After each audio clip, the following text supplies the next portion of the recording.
class that he was already teaching. So it was actually not a delivery that was what we were anticipating in terms of how it was expected to be delivered, but it was a unique way to weave it into a class that worked out pretty well, and kind of gave him time to develop his materials throughout the term, because it was fairly quick turnaround for him to take that instructor guide and create content and deliver that material. I went and monitored the class. He did a great job. I would say that there were a number of people who took it they weren't at the level of utilizing the training because they were taking the class perhaps for other purposes, so they didn't necessarily have that prerequisite burn experience. But to be clear, while the certification is designed for people who have experience, I don't believe we should limit the training to that, even though Mike said he did think some of the information was lost on folks because they didn't have that level of experience yet. So that's the one side. It was also good exposure. There was no harm in them getting that information, right? And maybe later on they'll remember that and go, I want to do that. So yeah, just to kind of reemphasize, it's not up to the training providers to vet the experience level of their students. It's my job to vet the experience level prior to issuing a field certification book. So, we've got all these steps as people move through the process to make sure they're successful in the end, and that we're all protected, from the state all the way down to the individual. So back to the training providers. So that was the first delivery, and a handful of people out of that class will be able to actually put that training to use and start working on their certifications this year. And a handful, I should say, 2 or 3 really. Second delivery was last week in Southern Oregon, Central Point. John Punches he should be able to tell us more about that than I can, because I wasn't there. But I will just say that there's 2 curriculums now that have been developed, or, basically the content based on the instructor guide. And one was Mike's that he did for himself for his class, and then OSU created their material. And so maybe, John, if you don't mind, you'd like to just talk about how it went and have any feedback or reflections for us as far as how that went. Yeah, so I mentioned earlier there were 29 folks who went through the course, so really big course. It was very diverse. There's been a lot of effort underway in Southwestern Oregon. They have a prescribed burn association, so there's people burning quite a bit. So we had people, quite a few folks who were our contractors who do fire suppression work, but they also do burning, they do reforestation. So kind of a logical advance to have them go through this course. So there were a number of those. A number of them are like first language Spanish speakers. And so at some point, we probably need to be thinking about how we can interpret particularly some of the written materials and maybe the test into a Spanish language version, so that we'd have some more capacity there to help them, particularly like when folks were taking the tests, they're like, this would be a lot easier for us to do if these were in our native language. So I think that's a good thing to think about for the future.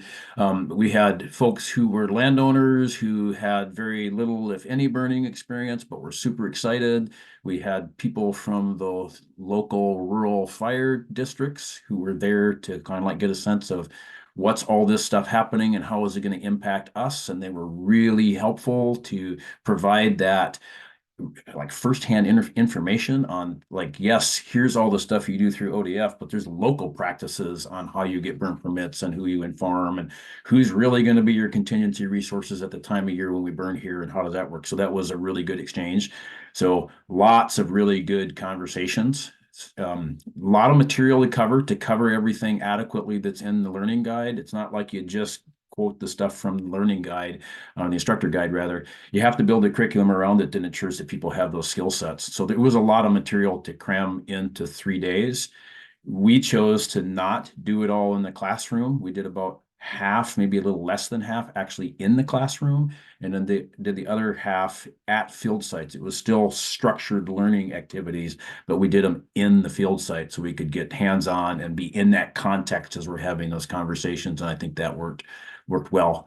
A lot of work, so a lot of effort to it, and And but overall, I felt really good. We had tons of positive feedback, and actually, I didn't hear a complaint from anybody. They were just super enthused about it, and lots of co-learning going on. So good bunch of stuff, and lots of people interested. Like I said, the challenge is going to be like, how do we get them that next step now? Because even if we just had 29 people around the state that wanted to go that next step, that's still a huge load of people to mentor through this stuff, and that's not going to be the extent of it. There's lots more.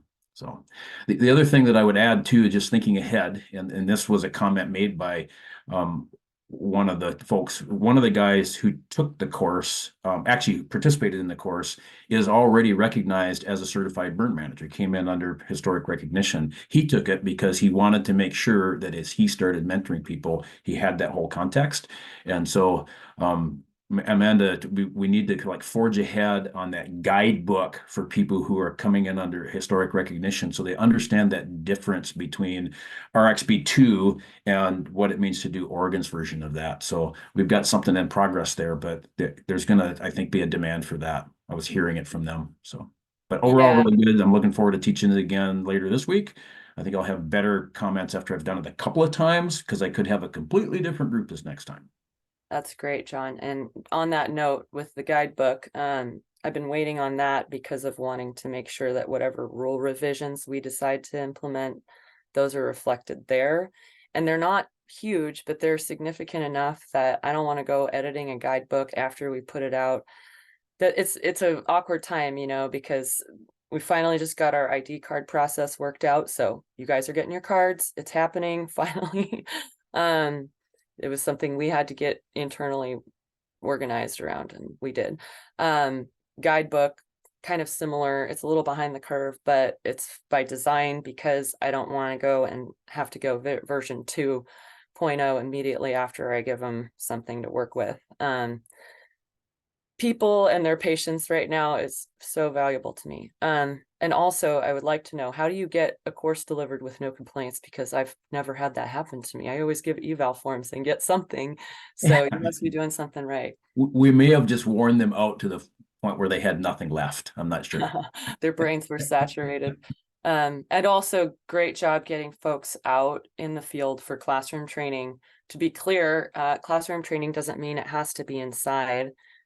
It means that it's not the field component in terms of your certification where you work through the exercise or the tasks that are in the book, that being, the actual doing of the job as opposed to learning how to do the job. So learning how to do the job can happen outside, inside. So classroom, not meant to imply that that's the only place this can happen. And then while we're on the subject of OSU's delivery, we have that coming up this week. Do you want to speak to that at all, John? Do you guys have a good full class? Anything So I've else? got 8 people, which is actually the size of class I desired. So there's 8 people for the one that I'll teach at PBR Arboretum and the Forestry Club cabin this week. Again, it's a good mix of people. We've got some tribal representatives. We've got some people from local government. We've got some folks who are landowners. We've got a couple of students. So I think it'll be a good kind of cross section there again. And same kind of, I'm switching the schedule around a little bit, but trying to stick with the same lesson plans and content so I can get like another test run to see where we're going to need to do further refinements on curriculum. Okay, great. And then I guess on that note, while I have you, you can just prepare to unmute again. But real interested in OSU's plan for publishing, because I know there are training providers who are eager to get on board and start doing their own delivery, but they don't necessarily want to go and create all the content themselves. And so do you know what the time frame is for publishing? So we will want to make sure that you've had a good opportunity to be sure that you like what's in there. We'll probably want to make sure we capture any of the rule revisions in that before we pass it on. We'll need to like get it through our little internal review process there. So it's not a quick thing, but I would certainly think that probably by fall or maybe even midsummer we could do that. It's just going to really depend on how long it's going to take to make sure we've got final versions of the actual program so we can make sure that our curriculum represents that. And I feel like after we've taught it twice that we'll have a better sense of how some of this will come together. Most of what we have right now is lesson plans that make sure we're covering the content and give instructors hints on how to deliver it. There's not a whole lot that, like, we didn't prepare 30 modules of PowerPoints because I just think that that would kill people. And so there's really only about a half a dozen PowerPoints in there that cover some key stuff, and then everything else is guided discussions in the field to really get people thinking in context. That's great. And real quick, actually, while I have you, so I assume you haven't had anyone so far who wasn't able to pass the exam. Everyone's been able to pass. Is that correct? I need to talk to you about some questions. And Okay, so there were questions in there that when I read people's responses, I'm like, this is a very good response, but they clearly misunderstood the question, so they're not getting the right answer. I took the liberty of saying that was a correct answer in that case. So there's opportunity in there to do some refinement to those questions, just because there were like, the question about the water tender not being available, and most of the people who read that question interpreted that partway through the burn, the water tender leaves. Then what do you do? Whereas the intent of that had been the day before, right? So we just need to get some extra language in there to make sure people can read those questions properly. But with that, yeah, people are passing the test. great. Yeah, and I've gotten some feedback from Mike on that too, and I wasn't quite ready to launch into another revision of the Yep. instructor guide right when you guys were starting to Yep. deliver. And so, and I also wanted to get feedback from you if you saw the same problem. That question, that's a problem from Mike too. So I Yep. know that question needs to be clarified. Yep. And yeah, super grateful for just working together on getting that feedback and figuring out how we make sure this is good. And you know how it is when you're in there, like you and I were, Yep. we don't see those things anymore because Yep. you're just too close up, and then somebody else gets eyes on it and they can see things we couldn't see. So, I'll well, get you some super, feedback after I finish up this week's course. I'm going to use the yeah, same test, and I anticipate we're going to have the same things. But what I'm going to do in that is, prior to giving the test, I'm just going to like put on the board, when you get to this question, it means at this time. And so we'll just clarify it there and see if that takes it. And it'll tell us how we need to rephrase those questions. yeah, and that's not an uncommon way to deal with exam questions that are a little odd in the NWCG space. So that's totally appropriate. Very much appreciate it. So, so I'm hearing that we'll be working together after your next delivery, and we'll be looking at how your curriculum can be hopefully published sometime this summer or fall. So you and I will work on that. And that's super helpful because, as I said, I know there's a few folks out there kind of just waiting for curriculum to be available before they start doing the work of training providing themselves. Yep. And we've got requests from other states for it as well. So Oh, they want to use our beyond the instructor guide. yeah, so the meeting you connected with me with Oh last yeah, week, right? So those folks were going, we want that curriculum. We're writing our own, and that would save us time. And so I need to get that stuff to them in a draft format, and then they can run with it as they want. great. So that'll actually give us some perspective, like the trade is going to be, yes, you can use this material, credit us, whatever, but give us feedback, because it's folks like Zach Prusik, right? And so you can't get more experience than what that guy has. So figured that would give us some good feedback. Yeah, definitely. That's super helpful. Okay. So otherwise, I've got one more delivery that is not on the website, but it's happening in Central Oregon this fall. John will be a part of that. Let's see. I don't know. Oh, Eric Metzger, who's also here from ODF, he'll be a part of that. So we'll have more information on that on the website as it becomes available and the planning for that gets solidified. I think the dates have been nailed down, but location is still being worked out. John I don't know, John, do you want to speak to that at all too? Just what's going on with Central? Eric invited me to help with that. There's a group there, both at the county side, county government side, and ODF side, and other interested parties. So I think we'll have a good group of folks that want to do that, a good partnership. And Eric, I think we were looking at maybe doing that in November. We wanted to get past fire season. The week of October 28th. There you go. Location TBD based on whether Bend or Sisters or maybe even Prineville is closer to field sites, depending on who's interested and where they're coming from. And I think we're gonna have a fair mix of both contractors and private landowners. I've got quite a few private landowners that have actually come to me and they've been interested in seeking it out. So yeah, we'll see what happens. And we've got some conversations going in Klamath and Lake County. So Jason Pettigrew and others, we're Yeah. talking about Klamath and Lake County as well. So it's really growing. You created something great, but it's kind of a monster. There's just like not enough time to do it all, but it's really cool as forging ahead like this. I think we're gonna get more than 8, but maybe not 35. But we'll see.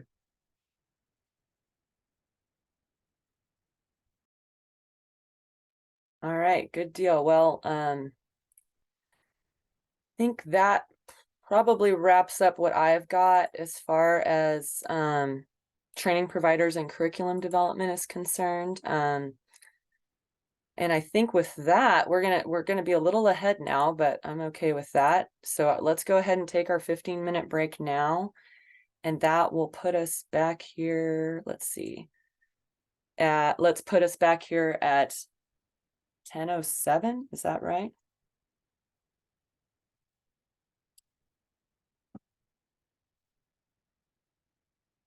All right. Well, we'll see you guys back here in 15 minutes then.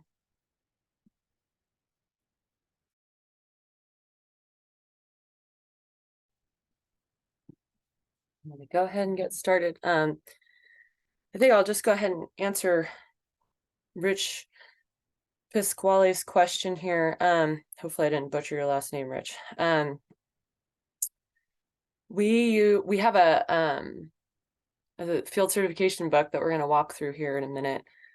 I sent it out to the committee. It doesn't go out to the public, but I can send that to you so you have that in advance once we've worked through it and have our edits to it. It probably won't have a ton of more edits than what we've already made, but that would be the best thing I could provide as far as a job aid goes.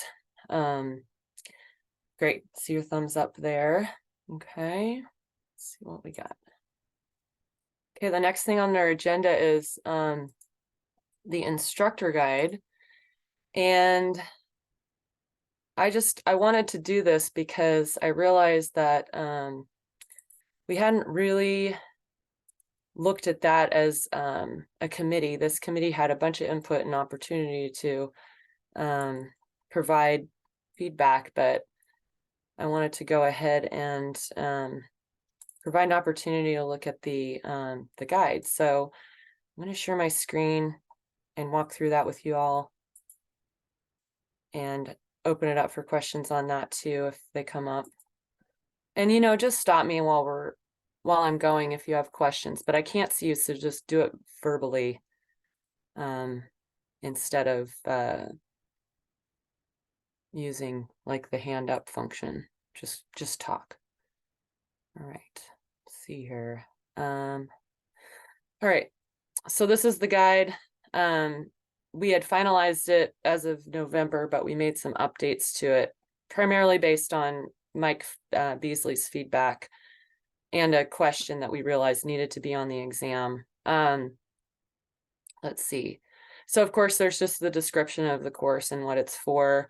At the very end, there's videos that folks can watch that they're required to watch as pre-course work. It's actually quite a lengthy document of videos. It doesn't actually take as much time as it looks like. It's about 4 hours, but if any of you have folks that come to you who want to learn more about prescribed fire or some of the things that go into it, but maybe don't want to take the class, that pre-course work list at the very end, that's a really useful resource and set of references. So please don't consider that limited to this. If you want to share that part out, I mean, you can share this guide out if anyone wants it.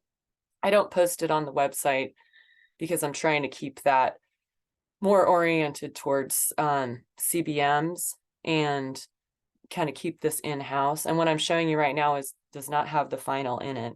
and that's another gatekeeping exercise in ensuring the final doesn't get circulated out into the world.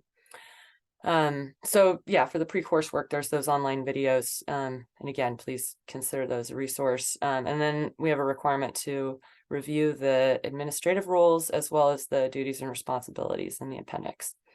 A lot of appendixes in this guide because of burn plan templates as well as examples that have been drafted to show what those are supposed to look like. The duties and responsibilities of a CBM, and then the responsibility transfer form, which originally that was called a liability transfer form, and we changed the name of it to make it clear. It's really about ensuring there's documentation of transfer of the burn responsibility from a CBM to another CBM or from a CBM back to the landowner. We have overview of all the training roles for the provider as an entity, and then lead instructor and unit instructor. These can all be the same person. That's what basically how Mike Beasley did it, right? So this is more like these are roles that can be played, don't all have to be. And if they are going to be played, then here's what is required. And so as an example, when you look at lead instructor, this is one of the things I feel we need to change in the rules, because we have here that you need at least 2 years total experience teaching adults or working in prescribed fire. And what that means is that you can have taught adults something completely unrelated to this, and you could just technically come in and teach this. And I don't think that's appropriate. We need people teaching this who have experience with the work itself. As to whether it needs to be and, that's another question, and I'm open to some feedback from the group on that. So those are the roles, and then it goes into the unit descriptions, and this is lined out in chronological order relative to the way in which we approach the planning and implementation of prescribed fire. So before you even start planning it, you got to do pre-planning, which is ensuring that you can actually do the burn, and thinking about all the things in advance that you need to, like whether it's going to comply legally. Is prescribed fire even the right tool? And what's that going to look like? And so under each of these, where it says key concepts relative to assessment questions that students will need to be able to answer by the end of the training, these are essentially the exam questions embedded within, so that these concepts have to be addressed in order for the students to pass the exam. And so that's a sort of way in which to ensure that all the material that's being tested on is included and addressed. And then you can add to that. Training providers can add to that. Next unit is planning, of course, and that's really gathering the information needed to create a plan, doing all the considerations, making all the considerations around emergency response and holding and prescription parameters, all the things you got to do for planning. And so there, again, there's reference material and resources, and a couple of links to some systems that are used, such as Ferns for ODF in notifications. And the notification system in ODF, Ferns being really the gateway into ensuring that you're permitted properly. Next unit is prep and mobilization. So, that's getting the unit prepared and mobilizing the resources, and then the actual implementation part. And it's, before the burn, but really focused on mostly the burn itself as it's happening, and then those initial stages of mop up and patrol. And then we end with demobilization and post-burn activities. And that includes everything from releasing resources the day of burn to ensuring that whatever you need to do post-burn is done, including notifications, monitoring, documentation, and such. So that's how the instructor guide flows in terms of the content. And then, clearly this isn't enough to deliver a training. So this all needs to be fleshed out in terms of teaching this to address this so that the CBMs can do that. And that I probably should have started with that as the flow, that in working with Heather Heward from the University of Idaho, this is actually kind of working backwards, where we say, what do we want the CBMs to be able to do? Okay, well, what do we need to address then? And how do we teach that? And when we say how, it's things like, in some cases, it's going to be discuss, and others, it's going to be identify. You'll see a lot of identify and discussing here as you look through here. Teach, identify, discuss. And those are ways in which you ensure that the students are getting the information they need. So then the exam is 2 hours. I got to get a 70% or greater. Obviously, I didn't include that. And then, as I said, there's the templates, which you guys are already familiar with. I'll blaze through that. And then, just so everybody sees this, the responsibility transfer form has to be utilized. And that's, the reason that it used to be called liability transfer is because it really does relate to that. Who's liable if something happens? And as we know, many burns escape well after ignition, usually when no one is there. And so the question of who's responsible for that is addressed here. We know because this should have occurred. And if it hasn't, it's going to be the CBM because they didn't transfer it. So in order to protect yourself as a CBM, you have to ensure you do this. And then this is that list of resources. Like I said, it's really, I think, a helpful resource for just sharing with anyone who wants to find out more about prescribed fire. And then a whole bunch of different websites are in there as well. So I think with that, I'll just go ahead and take questions. I'm not going to stop sharing though, in case I need to scroll somewhere in the document to look at something. I see John has a question. Yeah, so not so much a question, but just going through it and using it to develop curriculum. It served that purpose. I mean, I knew exactly what I had to develop curriculum for. And part of what my team did as we went through this is kind of create a cross-reference so that we could check off, we did this in this module, we did this in this module, we did half of this here, we did the other half here, that kind of stuff. There are typos in this document. I found them as I was going through, so we'll want to do a little bit of cleanup before we make it final, but nothing serious. So it's like I got other things that are more important at the time, but we can do a little cleanup. There's a few little typos in it here and there, but it did guide the process and made sure that we knew exactly what we had to teach in order to meet the requirements of this program. Yeah, that's great feedback. I thought we got all the typos, John. We were combing that thing. It's really hard to find them all. There's so many different There's documents. one on the page you're showing that just popped out to me. So. I saw that one, the simple translate methodology in blue and not black. Yep. Cool. Thank you for that. Anyone else have anything?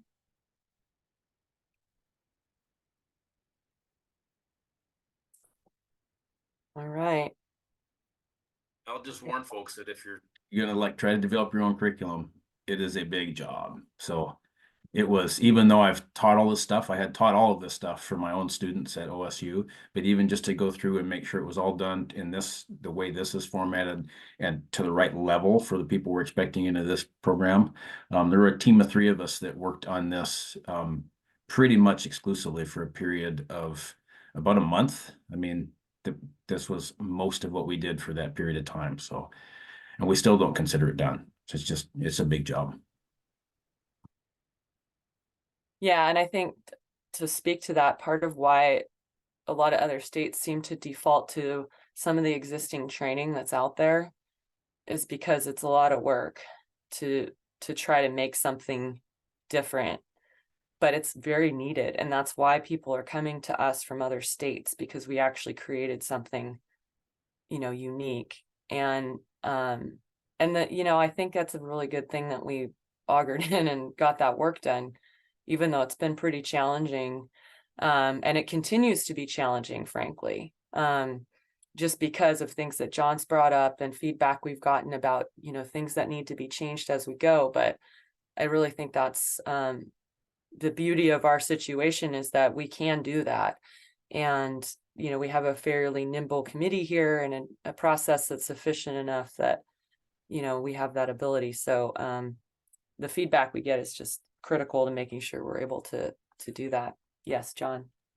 So at the beginning of this, you pointed out that the existing thing says, the lead instructor needs to be somebody with teaching experience or burn experience. Would you think it, going through this, I kind of feel like the lead instructor should be somebody who can instruct, who is also an existing CBM. That would, in my mind, be kind of logical, but I'm wondering how other people would feel about that. Is that making it too restrictive?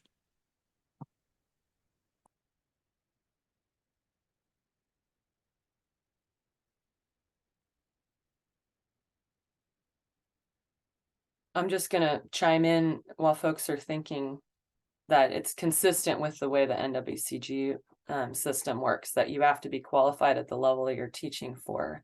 So you have to be an ARCS B2 to be a lead instructor for ARCS 301 or now ARCS 300. I was just going to jump in. Do they have to take the M410 class also? No. Okay. That's something that we've been kind of doing. So we have, I think, 4 to 6 instructors now through that M410 class.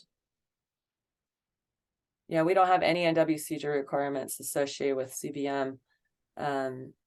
So although certainly in the NWCG space, yes, you have to have that class to teach anything, I think. Which there's a whole history behind that. But I don't have any problem with what you're putting out there, John. But the reason I say that is because we're getting folks certified who also train. And so I don't know that we're going to have a dearth of qualified folks who also want to train. I mean, a lot of the people that are getting qualified are doing so because they want to share their knowledge. They may have been federally certified at one point and they can't work in that system any longer, but they still want to, or they still want to be a part of passing knowledge on. I know that's, a big thing for Mike Beasley, for example. He doesn't want to keep burn bossing forever, but he absolutely wants to teach and share his knowledge with people. So I think that's a great suggestion, John. I'm interested in hearing from others though.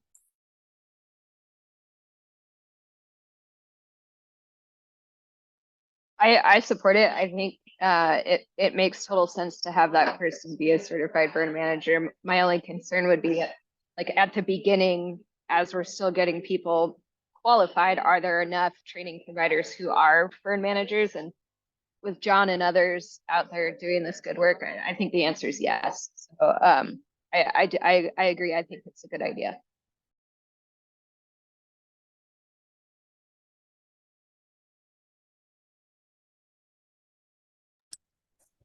Yeah, go ahead.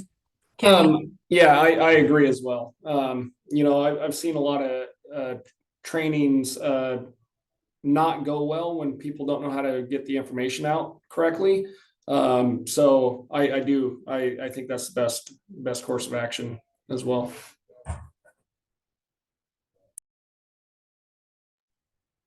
I was just going to add, in principle, I also agree. And because this is a new program and there's opportunity to be open to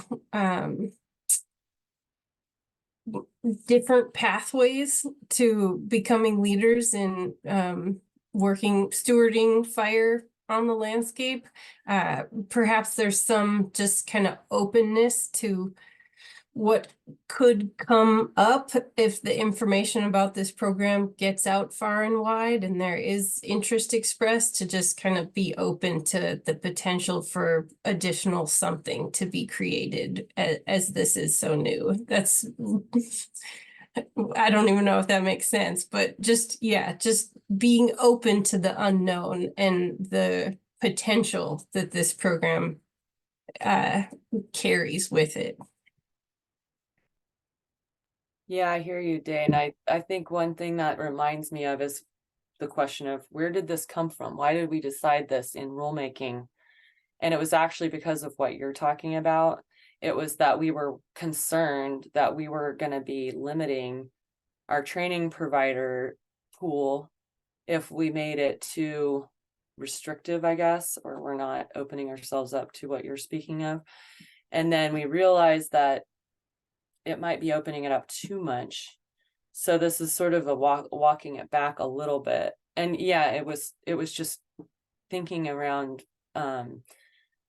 making sure that we didn't have training providers that could be doing this excluded because of those requirements, right?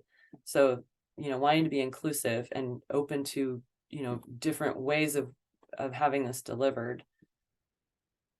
John.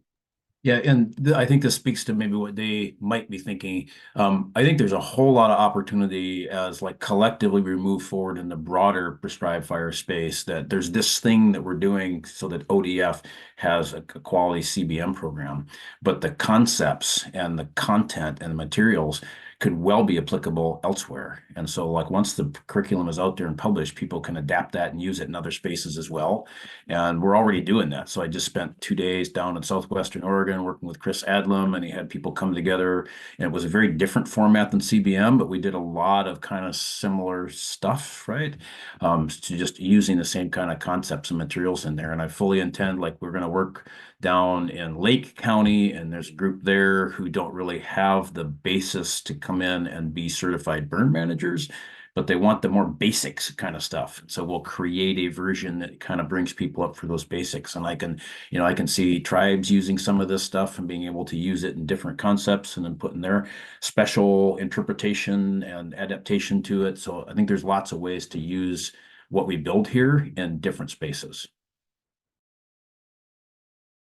That's super helpful, John. Now I kind of have a different perspective based on what you said. And I think maybe what we need to clarify is this is not proprietary, right? You can take the curriculum, you could take the training, you could make it whatever you want and teach people about prescribed fire and not have it result in here's your CBM training certificate, right? Is that what I'm kind of hearing, is that this training should be open to be used however, and that, that would be something we'd want to make clear that, and with the Ignite training, for example, that you're talking about in Southern Oregon, there's no reason somebody couldn't pull some components from the CBM training and deliver those to that group and, have that be helpful and effective for them, but not necessarily result in them going through the full process. I don't know if that's part of what's being put forth here, but that's what I'm hearing.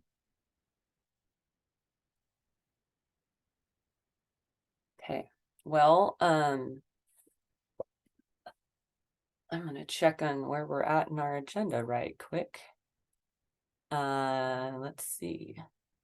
We're ahead of time a bit still because of having our break early, and we walked through the instructor guide. Do we want to talk any more about that, or are folks feeling ready to move into the field certification book?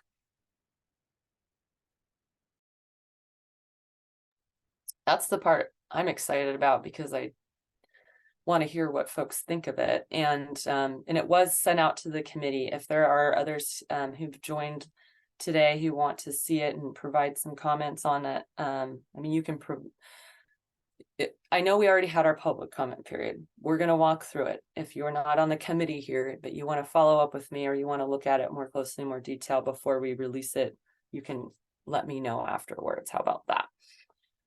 Okay, let's do some more screen sharing. Make sure I got it up here. Okay.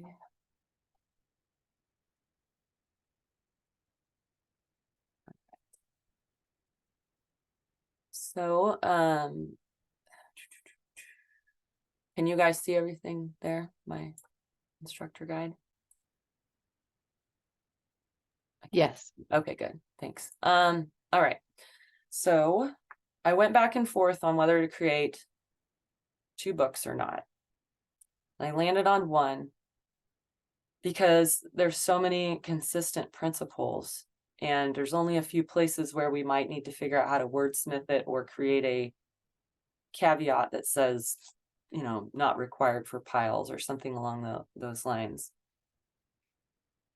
But, this looks familiar probably because I used a similar format as the burn plan. And indeed, I basically took the burn plan elements and used those as areas of concentration or focus for tasks. So, and then, another part of this to ask you all about or to consider is a little instructions, some instructions at the beginning, possibly for how to use this book. but I'll explain it to y'all here. So we got the certification level at the top, clarifying that if you do the broadcast understory, that includes pile, but that you can go for pile only. The training name and their address, phone, and email. And then, and see, these are little like typos that I'll find while we're here for consistency. Let's see, I've put the final certifying CBM in their number and their address, and then their signature and date at the very top, as well as a box for the ODF certifying official name and signature, which will be me or whoever's in the prescribed fire coordinator position, which me for the foreseeable future.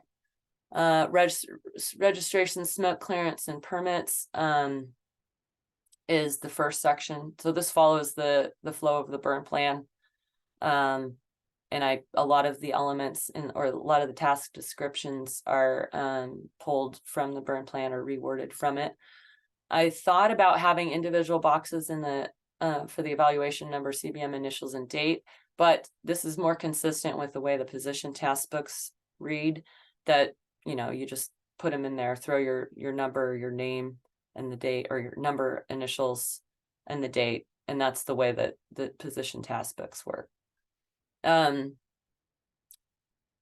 thing that I do need to decide where to put it in here is just the planning your burn 1 day in advance for smoke clearance. So whether to put that here or down below in another area, which is smoke management, because we've got smoke clearance and smoke management. They're two different things. So probably put it under clearance, but at any rate, just acknowledging that. So it's always required to get a PDM for use of fire. So that's the number one task. And the way to do that is to submit a notice in Ferns, a NOAP. Then you register your unit at least 7 days in advance, get clearance as required day of burn. And this is where we want to put in, which I'll fix this later, but the 1 day planning. And then ensuring that any other local, county, or state permits as required. In some instances, DEQ regulates smoke within ODF protection. And that's a unit by unit level of negotiation that I'm not going to get into here. So then we've got our notifications. And some of this is based on the rules, ensuring that you work with the landowner to confirm that the notifications were made not more than 90 days in advance of the burn, which I know sounds kind of like a lot, to a lot of time in advance. But the reason that we did that was because trying to contact a bunch of landowners the day of or day before could be cumbersome, and you may not be able to get a hold of them. So making sure they have plenty of advance notice is important. Then coordinating the planning and unit preps with ODF. I see John's raising his hand. It's cool that I can see that. Go ahead, John. Just so one of the things that I think we really need to maybe call out, number 5 there, in addition to 911, just can we put rural fire district in there? I think so many of these are going to overlap with the rural fire district, and they kind of need to be in the loop. So Sure. Yes, I agree. Not always, 911 doesn't always get that information out to all the rural fire departments. Right. Yeah, and in the burn plan itself, we are hoping it has that, but to call that out here will trigger an evaluation of whether or not that is in the burn plan, right? Because this should be this field certification book should help make sure that whatever's in the burn plan is there too. I mean, just to be fair. So that's helpful. And that is consistent with my own experience too. Let's see. All right. So yeah, that's the notifications. We got the NOAP here. That there's a reason I put that in twice, because it's so important, and it is the gateway into compliance to take a load off the CBM in trying to figure out what they should be doing. It's the local ODF unit. It's their responsibility to help shepherd that process. So into pre-burn assessment and prep. This is an example of maybe not applicable to pile burn. Ensure primary control lines are ready for use. So, you know, I kind of open to feedback from the group about how you would suggest we address that, or do we just make a little asterisk and say pile burn only, or not pile burn only, but broadcast understory only? So I would actually suggest that even with pile burns, I'm still thinking about how I control the fire in my pile, right? So is that I have a bare mineral soil exposed around the pile? There's my control line. Is it that I'm burning when I have, 2 inches of snow underground? There's my control line. So I think that principle still applies, and I think that any of us who are CBMs that would sign off on this would know how to interpret that. Awesome. Thank you. That's great. I would prefer to leave it at as is. And I like the idea of teaching this consistently the same principles across the board. So, kind of can similarly locate and confirm access to primary and secondary water sources as needed. And if you're in a land of everything being frozen, maybe you don't have an engine that's operational because it's winterized. And so things like that. But that's why I put as needed. I added that as a caveat so that if you're not using water sources for some reason, then you, as far as, I'm not saying very rarely will we not have any water there, but if you are not needing to locate and confirm that access for whatever reason, then that's an optional thing. Ensure pre-burn preparations and planning have been coordinated in advance with the local ODF unit. And then recon burn unit perimeter prior to implementation. Then we bump down into resources and equipment, personnel and equipment, ensuring that they're all on site, briefed and clear on assignments and committed for duration of burn. And then locating and confirming access. Oh wait, why did I put locate and confirm access? We'll strike that and fix the fix that. I'm not sure how that ended up down there. I'll fix the numbering later. All right. So communications, this has been a topic that actually kind of an interesting topic because of the lack of availability to the same degree of the communications tools that are used in the agencies and fire response entities. So we don't put things like you have to have radio frequencies, you have to use radios. We just ensure that the communications have been established and that all personnel can effectively communicate during all phases of the burn so that all forms of telecommunication devices can be used.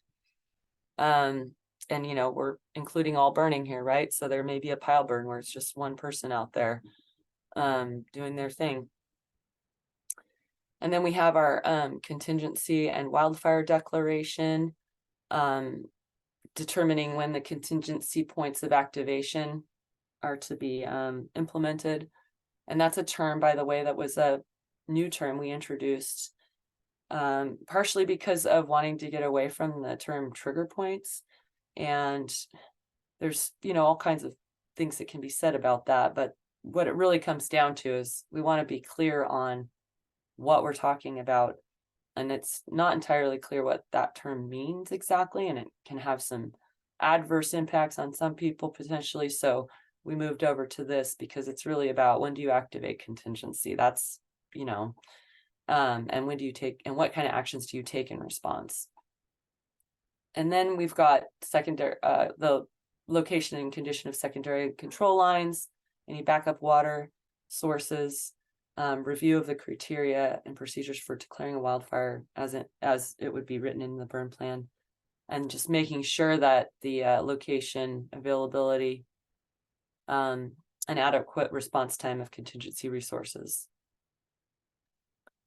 I just got one task under values at risk and sideboards, which was to ensure mitigation measures are in place to protect values at risk. That can be pretty extensive, frankly, but there's really just one task description associated with that. If anyone thinks there needs to be more specifics there, feel free to chime in, but I just couldn't really come up with anything meaningful there. Smoke management, as I've been talking through this with y'all, I really feel as though the day before planning should just be up in the clearance side of things, because what this is about is, you know, making sure you have a forecast so you know what you're getting into, and ensuring that you have mitigation strategies and techniques to reduce impacts, that you're implementing those. For test fire ignitions, it is working with the firing boss, or to create yourself an ignition pattern that's based on the environmental conditions that you're dealing with. Locating the test fire in an area that represents predominant fuels and can be controlled, and then making sure that adequate fuel and equipment is provided for all phases of ignition. Withholding, fairly similar, ensuring that the control lines are adequate before ignition, that critical holding points are identified and mitigated, and that holding resources are adequate based on the conditions and access. And under patrol and mop up, as well as notification of the burn being out, we have mop up standards, and identifying those to ensure that they are met, as well as arrangements for appropriate frequency and duration of patrol. And then the criteria for declaring burnout have been met. And one thing to note here is that much as we'd love for every CBM to have an opportunity to declare a burnout, that may not happen. And that's just by the nature of fuels smoldering and continuing to do so for 2 weeks after the burn. They may just turn it over to the landowner and let them handle that. So the burn needs to be declared out at some point, but who does that? That's a question, and that should be in the burn plan. For safety and medical, the location in the nearest hospital, and then safety issues to mitigate with all resources. The rally point for emergencies, and ensuring that everyone knows about those rally points. Then we have resource management goals, prescribed fire objectives, environmental parameters, and fire behavior. I lumped those all together because they're all connected. So, you know, one task is assessing whether the resource management goals can be met based on the result of the test fire and initial phases of ignition, adjustment of resources to meet the objectives, and associated, and let me be clear, prescribed fire objectives and associated resource management goals. Ensuring that a predicted fire behavior is aligned with observed fire behavior. So if you go to burn and you think things are going to go one way and they're vastly different, then obviously you probably want to shut that down or stop and reconsider why things are out of alignment. And then we have methods for monitoring the weather, including on-site weather data collection prior to and during ignitions, as well as the identification of nearest and most, not more representative, most representative remote automated weather station, RAWs, or other, we included other reliable weather stations because there are some out there that aren't RAWs. And then we have the post-burn fuels and vegetation monitoring and methods, which is just real general as far as completing any tasks associated with first order fire effects monitoring as required per the burn plan, which may not be in there, but if they are, and that's something the CBM needs to make sure happens day of burn, then that's there. And then here we have the evaluator contact information, so that for each of the fields up there where there's a evaluation number and a CBM's name, or their CBM initials and date, they're associated with one of these fields down below. Okay, John, I'm done going through this. Now you go ahead. So maybe I missed it, but do we have one that's kind of overarching, that's obtain or develop a burn plan to meet landowner objectives or something of that nature? That's kind of the overarching. It's kind of implied in here, but I think that there should be a checkoff on that, because either they got to get it and know that it's the right thing, so they got to do the assessment, or they need to develop it to meet those. So I think that that's one we could add. So obtain and or develop. Okay, so one thing yes, I think maybe what it would be is review burn plan prior to implementation. Because we don't want to get into developing a burn plan when this is a burn day implementation field certification. So the burn plan should have already been developed before this happened. So But they but do I need- would I would, I mean, I think it really, I mean, the whole point of CBM is not only that they're implementing burns, but that they're engaged in making sure that that burn plan is appropriate for what they're doing. So I think that needs to be in the task book. Yeah. Right. So part of it, someplace in there, that they need to be assessing that burn plan to make sure it's going to reasonably address those objectives while maintaining a safe burn, something of that nature. And they could either get it someplace and do that assessment, or they got to develop it themselves. So it seems like there's two pieces in there. And then the other Wait, piece. what kind of assessment are you talking about, them developing themselves? Well, so there has to be a burn plan, right? Yes. Mhm. And that burn plan needs to be appropriate for the landowner objectives and something that ODF is willing to sign off on, meaning that it's got to actually do the job, right? So not sign off on, but they're going to have, ODF has to be comfortable enough with what's been presented to them through the burn plan to issue the burn permit, right? So they're not going to issue a burn permit if it's a crazy plan. And so Well, someplace that ODF, that land, excuse me, the CBM needs to be doing that evaluation of the prescription, evaluation of the overall burn plan in order to make sure it's appropriate for what's being attempted to achieve. yeah, so I should be clear. ODF has the right to review the burn plan. That is a requirement, that ODF have the opportunity to review the burn plan. ODF is not signing off on the burn plan. And when the burn day permit is issued, it may say your burn plan says we need 10 people and 2 engines, just throwing it out there. And then the day of burn, ODF says, I want you to have 12 people out there. Then you have to find 2 more people. And your burn plan only says what your minimum resources are for a reason, because we don't want to get into max and then it's like, no, high end, low end, just what do you need at a minimum? And then we build out from there. And then ODF may say, I see your prescription, but this is our threshold for today. You can't burn if it goes up above this temp, this RH, this wind. And that's why ultimately the ODF burn permit is going to be more important than the burn plan.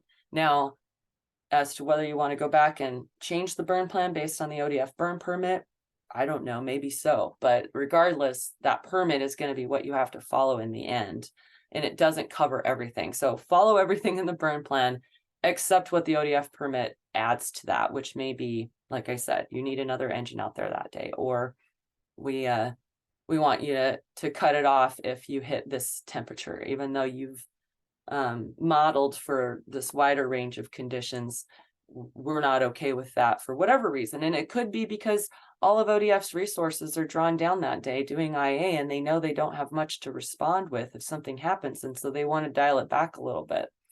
And we've got to allow for that local unit discretion, because of our responsibilities to control fire first and foremost.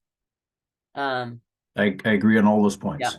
So Yeah, my point is just that I think that one of the things, if I'm going to sign somebody off on being a CBM, they need to either be able to get the plan and make sure it's a good plan, or they need to develop the plan and make sure it's a good plan. So I think that's one of the criteria that I'd like to see included in this. Yeah, well, I absolutely agree. In fact, it was on my mind and I appreciate you bringing it up. And I think at a minimum, it's got to be review burn plan prior to implementation and ensure that it is being followed. And we can wordsmith that a little bit more too if needed. But we'll add that for sure. I appreciate that. Katie. Just flagging another thing in that like post-burn mop-up patrol section that might be nice to add is that transfer of responsibility form, whether it's going to another burn manager or back to the landowner. Cool. That's a good suggestion.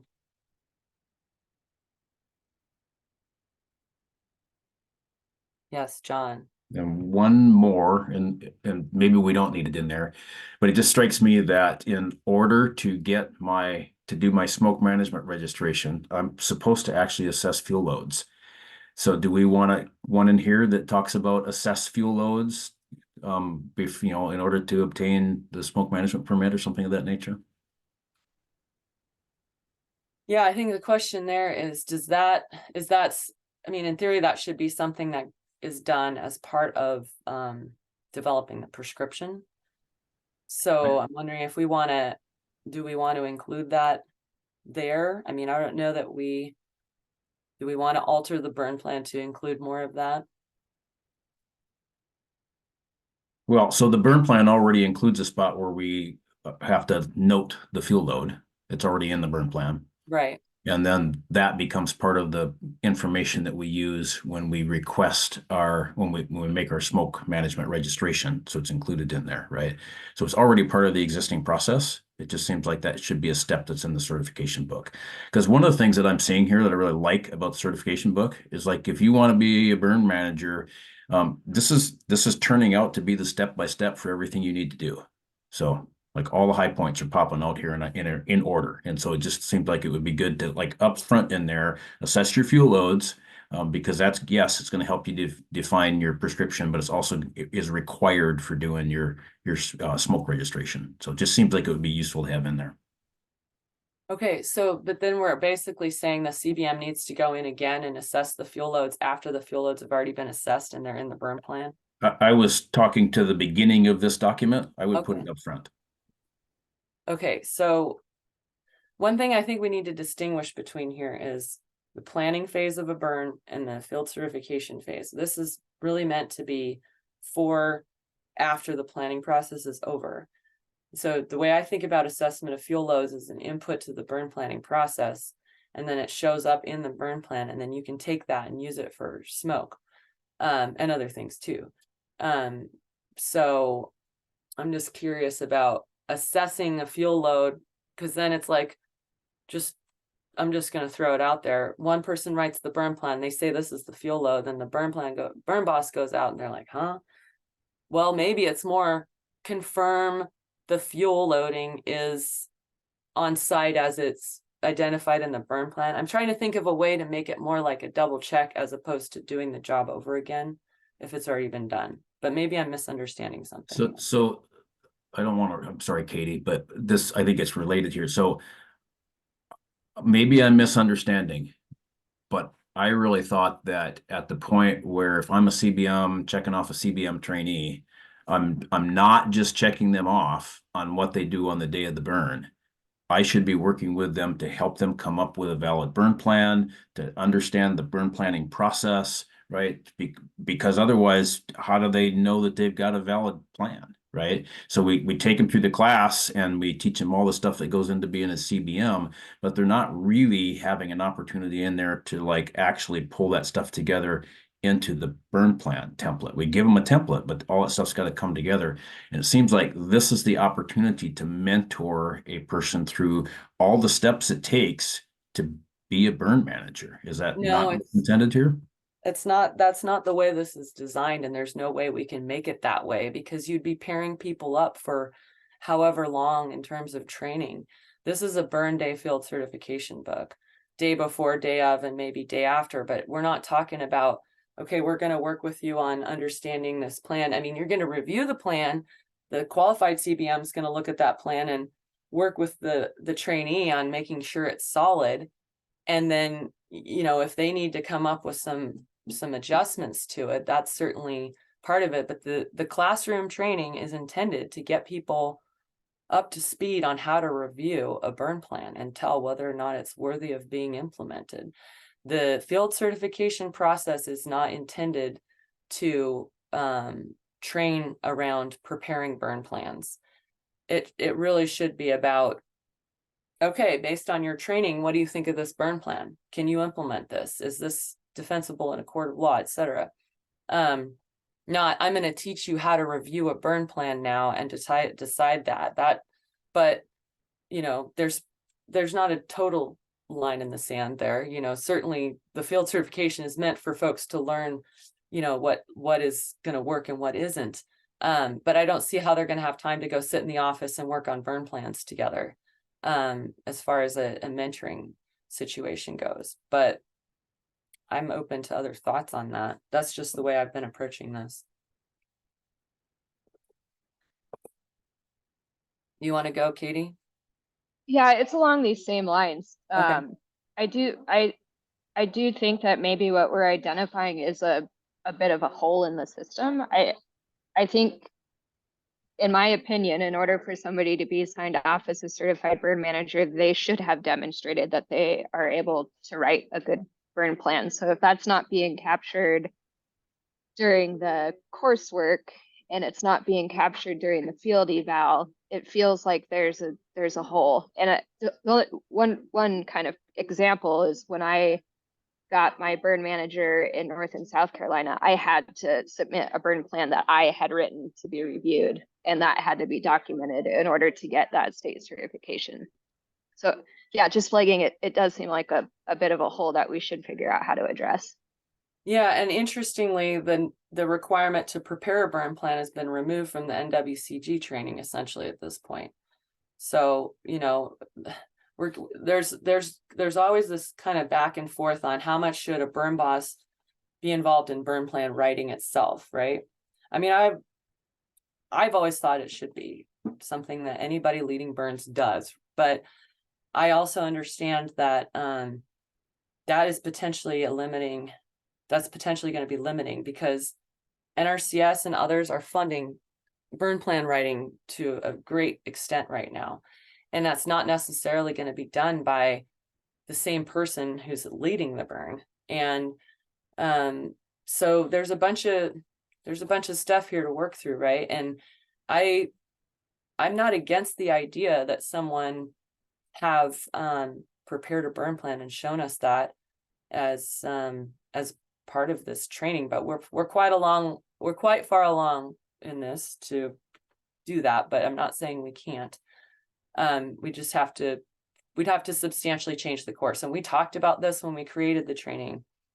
And, with Heather and the work that she's done with NWCG, they've moved away from burn plan writing as a focus, I think, because it was bogging people down a lot and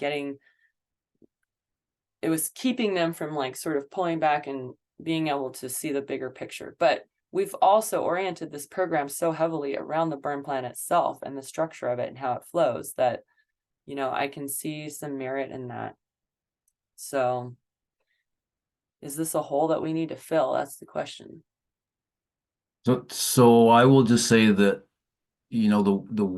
so when I largely wrote the existing curriculum that OSU is doing and tailored it directly to the instructor guide, and came away from that pretty squarely feeling like I got people ready to either assess or write burn plans, but that had to be a next step, and they would get that out of their 3 mentored burn processes, that they would mentor with somebody, and they don't have to sit in the same office, but they can Zoom or they can talk on the phone, and they're going to work together to develop those burn plans and implement them, right? So to me, that was the next step, was to design and implement the burn, not just implement the burn. So maybe I just totally misunderstood that. But I don't know how, in the 24 hours of instruction we have with all the different topics to cover, I'd have to add another 2 days to the training to get them to the point where they would really write burn plans, because every student needs to go through the process and do it. And I was totally prepared to go, oh yeah, next step is, if you're going to be one of my mentees, we're going to get together and I'm going to mentor you through writing burn plans in the process there. And some people will pick it up super fast and some people will take longer. And so it didn't really make sense to do it in a classroom environment, but that's what would get them to that point of either writing it or knowing that if somebody else wrote it, we can at least assess it and know if it's right for what we're being asked to do. So that was my perception of it. And that's how I was filling that hole. But I do think that if we decide that that's not part of it, then they're just there's an opportunity out there I need to do more training for somebody else. Because in my interaction with Andrew Owen, state NRCS forester. We've talked a lot about CBM. He's excited about the program. He's really envisioning that, NRCS is going to be able to fund practices on private lands because CBMs are going to be writing burn plans. So if CBMs aren't going to be writing burn plans, then we got to come up with that capacity so CBMs can implement plans that somebody else has written. But right now, there's no capacity for that if it's not the CBMs themselves.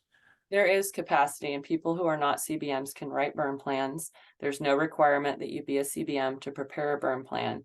And there's plenty of fields in the burn plan that people who are not CBMs can fill out. And it's important that we maintain that flexibility. That's something I learned working at TNC. Now, I'm not saying that every burn plan I got that was prepared by someone who wasn't in fire was a joyful process for me to look through. I had to do a lot of editing on those plans, but that's the whole point of, having a CBM look at the plan. And it's why the amount of time is dedicated to planning in the training.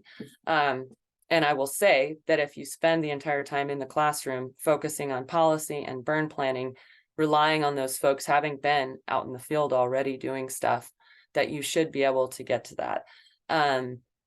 That said, there are burn plan writing classes now being put on in Washington, and we're going to do that too. And so I think the way to fill the hole is to put on a burn plan specific class, which will hopefully lots of folks here are going to be involved with. I've been having some early conversations with Kyle and Heather about this, but what we really need to do is have a follow-up class, because one of the things as a CBM is you have to do continuing education and you have to get credits for that. And so one of the ways that we can help educate while meeting the need for continuing education is to put on burn plan writing classes and trainings for that. And I think that's what's going to make the difference. And what you're envisioning, John, is a beautiful burn utopia that I want to live in, where we can all have those relationships where we go, okay, we're going to plan this burn and you and I are going to stick together now for this period of time off and on while we get it figured out. But the reality is, one of my CBM trainees who's fairly new is going to go to Central Oregon Treks, and he's going to hopefully get some stuff signed off because Rich, who's here, is a CBM, even though he's also Forest Service. And so the expectation is he's going to get a burn plan. He's going to review it. He's going to work with his trainer. He's going to do it kind of more like the NWCG space. So that's really the way that I was thinking about that, was how do you maximize the opportunities? Because if you kind of winnow it down to that close relationship, which I like in theory, but you're limiting it in terms of what kind of experiences for training that folks can get. So we need to figure this out though. And I think I was already on the path to figuring it out, which was putting on burn plan writing classes, trainings throughout the state. And let's work on that, and maybe even create a group, a committee out of this group, because it's in our charter that we can create a working group or a committee out of this group to work on something. So maybe that's something we want to do. I don't know how folks feel about that, but as an answer to this issue being brought up.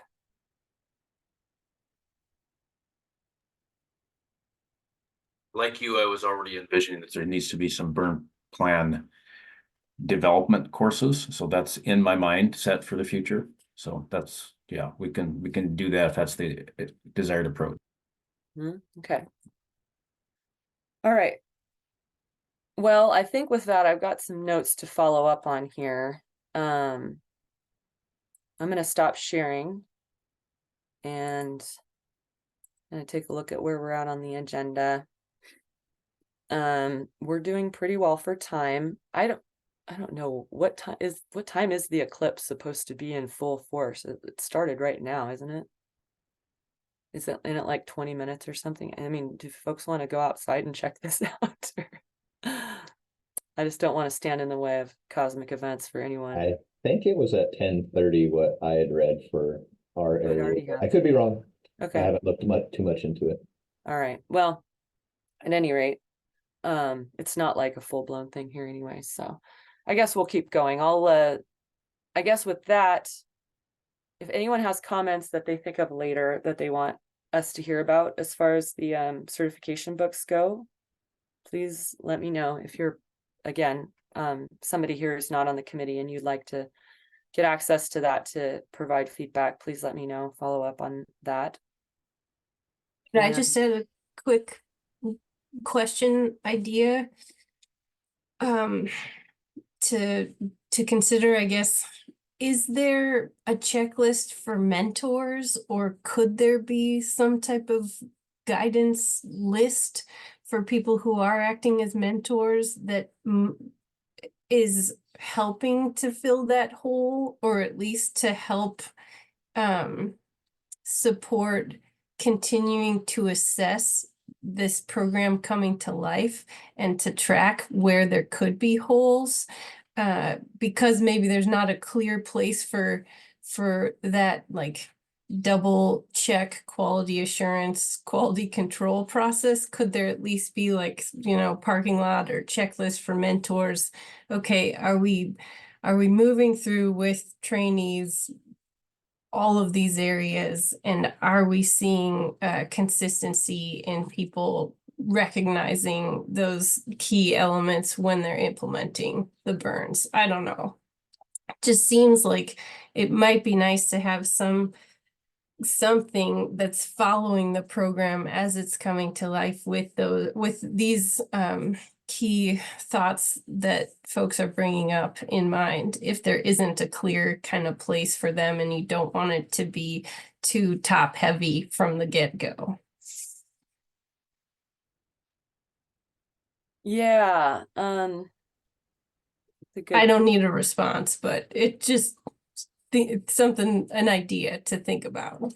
well, I feel like we do need some kind of system for receiving feedback about the program and how folks who are CBMs who are mentoring, what their experience is. Because right now all we have is the field certification, which will come back to us.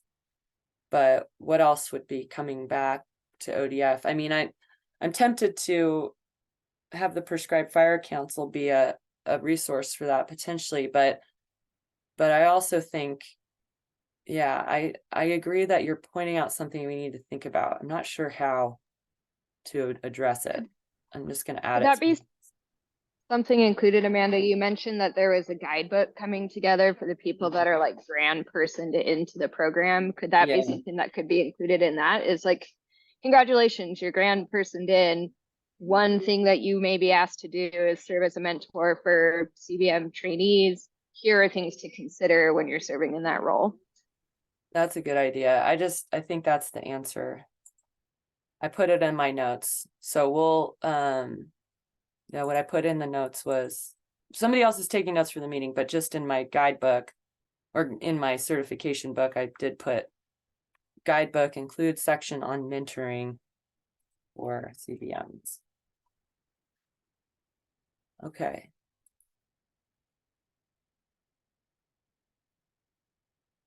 This is great.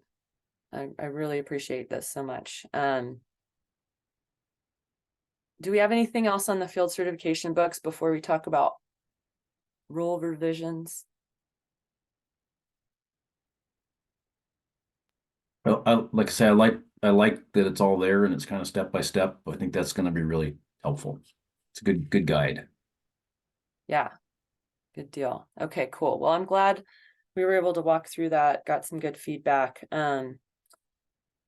So I don't know how familiar folks are with the rules, and I'm not sure about walking through them versus just taking feedback. But I think for the interest of conversation, I'll just go ahead and I think I'm just going to walk through them. So I'm going to share my screen here in just a second. I'm going to make sure I get us to the right place first, so we don't all need to walk through everything.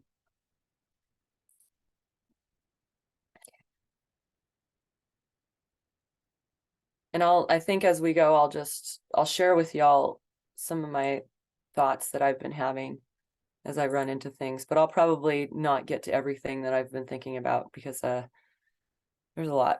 All right, so everybody can see this, I hope.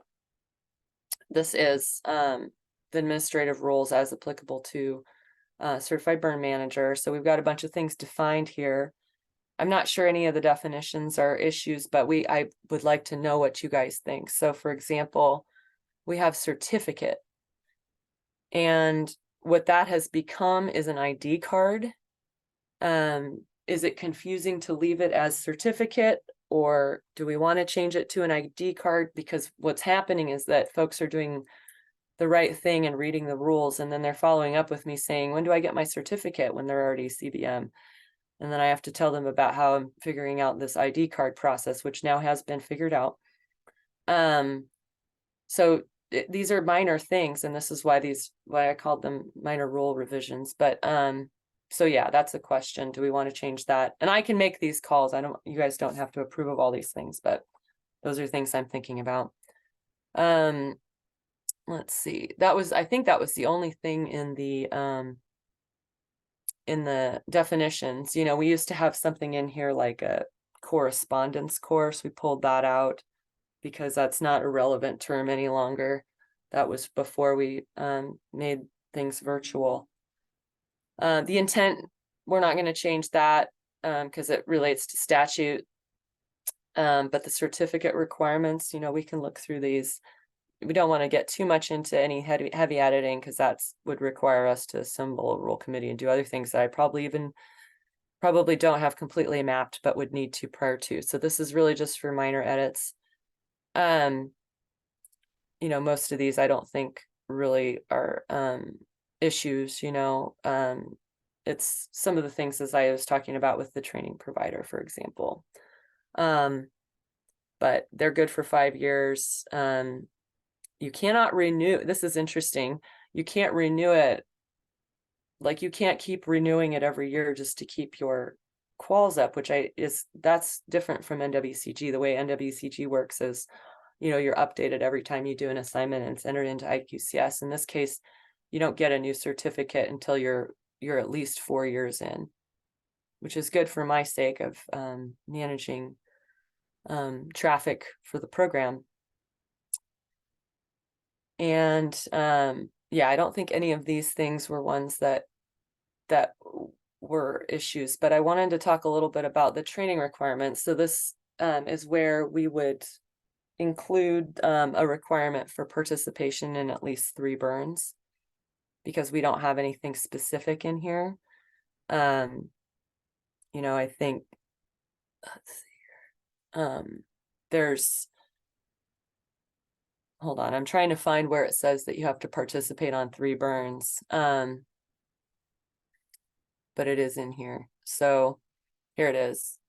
An individual shall supervise 1 prescribed burn, and this is to keep your certification. So you have to supervise a prescribed burn and participate in 2 during your certification period at a minimum to maintain your certification. So I'm just wanting to throw it out there that you know, folks, we add that requirement for experience prior to getting certification. I'm going to look for that 3 years. Oh, whoops.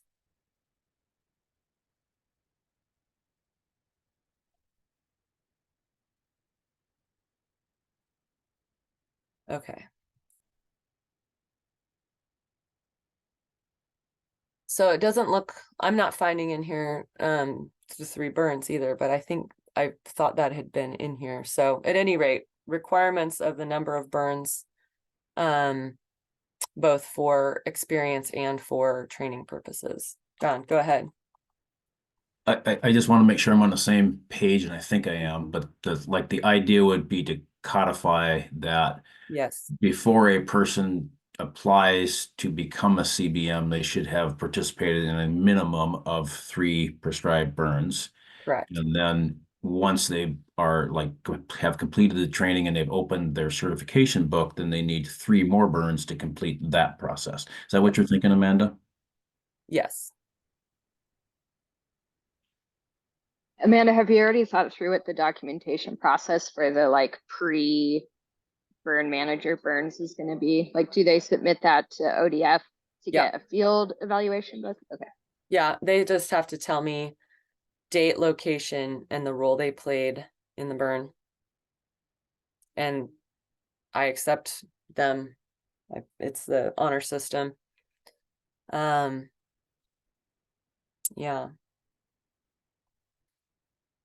Okay.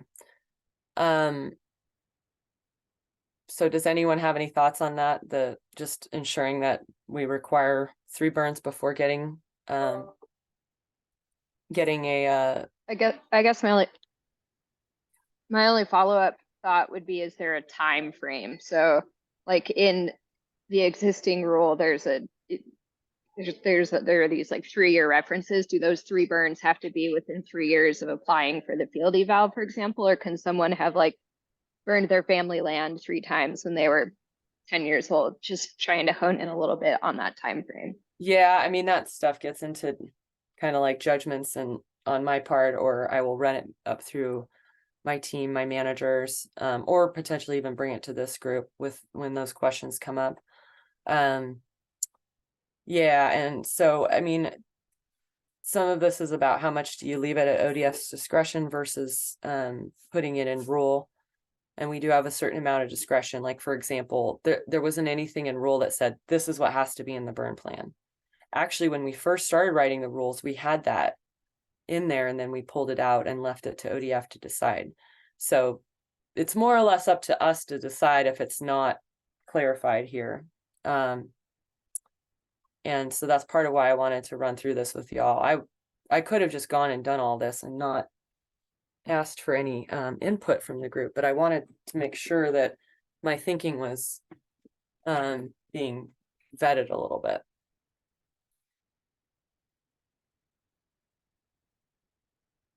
So I guess on that note, you know, we've got continuing ed.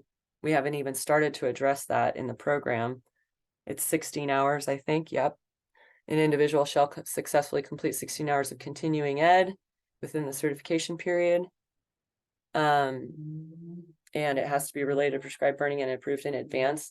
How do we want to approve those courses? What does that look like? And right now it's ODF's decision. So, but I, again, in the interest of collaboration and partnering, want to hear from folks about what they think of these things. So part of what I'm doing is walking you through my plans here and getting your input before we go forth and make it happen. The continuing ed piece of that is sufficiently codified. Yeah, and you know, we're going to be promoting those burn plan writing classes because we know that's where we have a weakness for sure. So yeah, then there's the testing requirements. That's pretty straightforward. I'm not worried about that. It's, you know, individuals and how they take tests to make sure there's nothing nefarious happening. And the investigations and revocations, I don't really think that's anything that needs to be changed. But for example, you know, we have it very clearly here: prepare or review a prescribed burn plan. So, you know, we never made a requirement that a CBM actually prepare a plan themselves. We could certainly change that if that was something that was seen as important.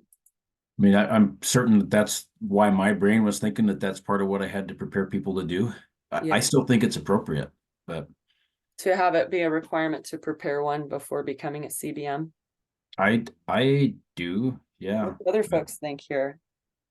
I'm super curious. Yeah, I think they should prepare burn plans to be a certified burn manager. I guess I third that, although I wouldn't say that they need to prepare the plan for all of the field evals that they're part of, but like during the course of their training mentee, I think developing one plan isn't, in my opinion, too much to ask of somebody going through the program.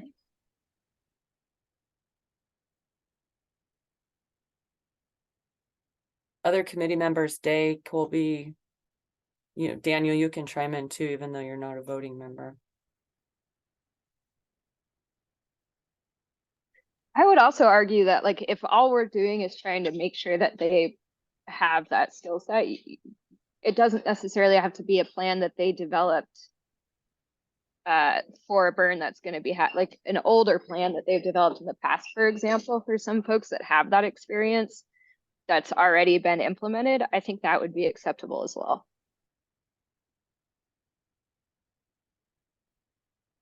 It seems sound to me to have a requirement that somebody write a plan. Well, Okay. So, there's a couple ways to address this. One is in rule change. Another is through the approval and working with training providers, ensuring that there's a component of that included, or through the continuing education piece, we make sure that those burn plan writing classes and the preparation of a burn plan is something that folks have to go through. The only thing about that is that they could be like 4 years from now that they take that class, because they don't need to do it technically until they're up for recertification. The assumption is, at least right now, folks who have gotten certified are historical recognition, hoping that most, if not all of them, have prepared burn plans before because of having been type 2 burn bosses. But I'll be honest, I worked with folks in the Forest Service who were type 2 burn bosses that never wrote a burn plan. So, that's an assumption that's probably not entirely accurate, as far as that goes. So how do we catch those folks and make sure they have that experience? And not just because NRCS is putting money into that space and wants to see that happen, but really because we want CBMs to know what to look for when they're looking at these plans and deciding whether or not they can implement them. And the best way to know that is having done it yourself. It's really just trying to balance that with some of the other movement, both towards and then away from burn plan writing as a training objective. So, my hope was that through the training, folks would have walked through that process enough to know how to do it. But as to the replication themselves of doing it, that wasn't included. So, it's not a requirement in the training to prepare a burn plan.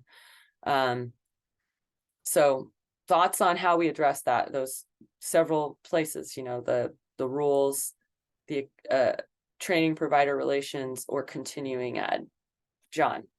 So in the curriculum that I prepared, I get people to the point where they should be able to review and spot red flags in a burn plan. So they get a burn plan and it's like, this is totally out of whack with the objectives. They should be able to spot that.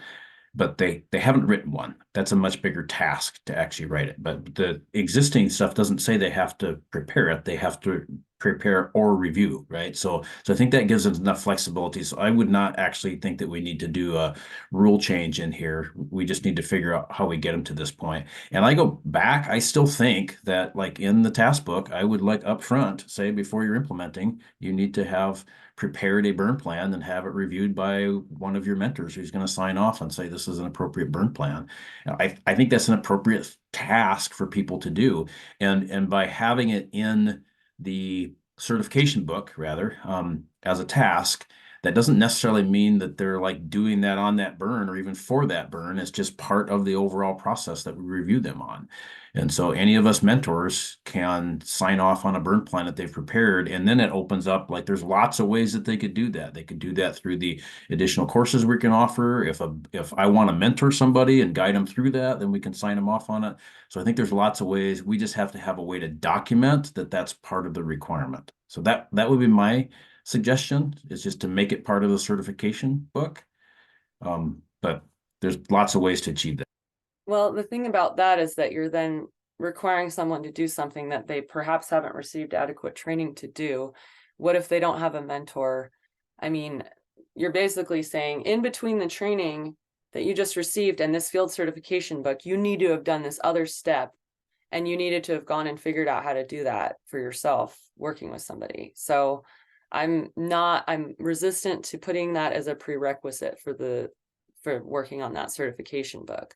The field certification book is not designed to address burn plan writing. It's designed to address burn plan implementation. So, but again, this whole is clear to me, and I want to make sure we address it, but I don't want to get people hung up where like you can't you can't finish your certification book because you didn't find someone to mentor you in writing a burn plan. Burn plan writing class, I think, is something we're going to want to do. And the other thing is that some CBMs are going to be burn plan heavy writers and some are not. Some are just that's not going to be their thing. They're going to show up and implement burns. There's plenty of people out there who love to lead burns and don't like to write burn plans and will avoid it if they can, because it's not the fun part, frankly. But it's really important, we all know that. So we don't want plans that are not defensible and poorly written and not executable to be out there. So to me, burn plan writing training should be not just for CBMs. We need to put on burn plan writing training that meets continuing ed requirements for CBMs and catches other people who are going to be writing burn plans who are not CBMs. And that way we get the crossover there and we meet the need. But that said, that's a kind of a softer approach, and it doesn't ensure what you guys are talking about, which I'm hearing you say, like they should be able to write a burn plan if they're going to be a CBM.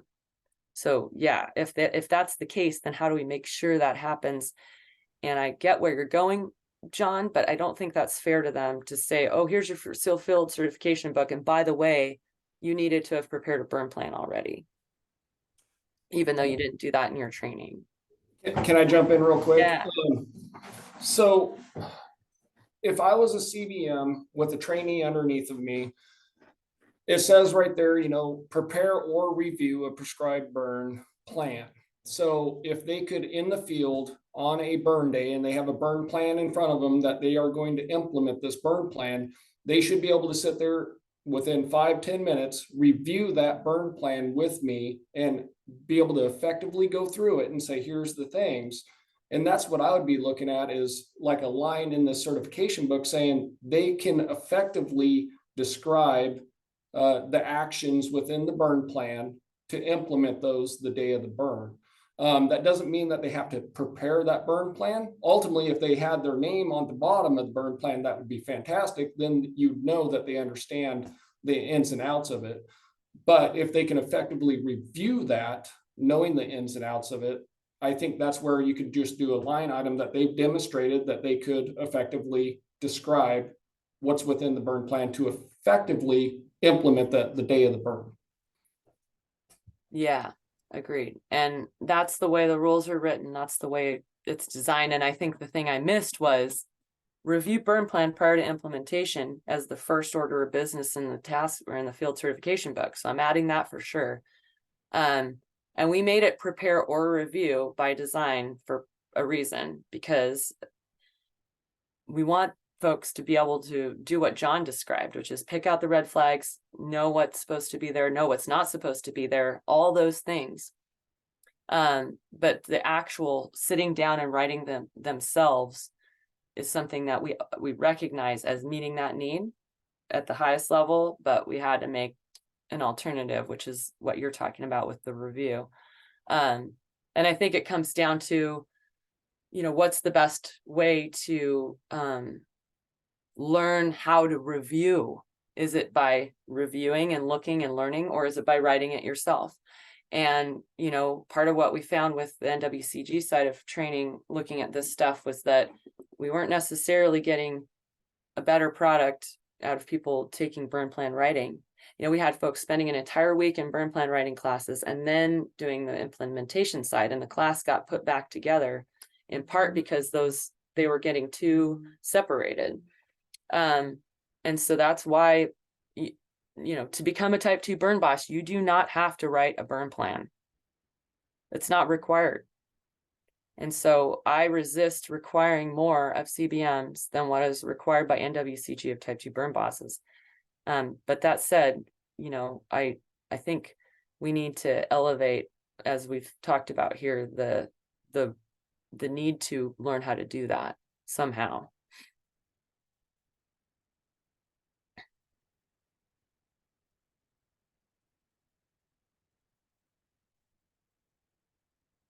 Have we addressed that one adequately for the time being anyways? I think we're going to keep working on this and thinking through it.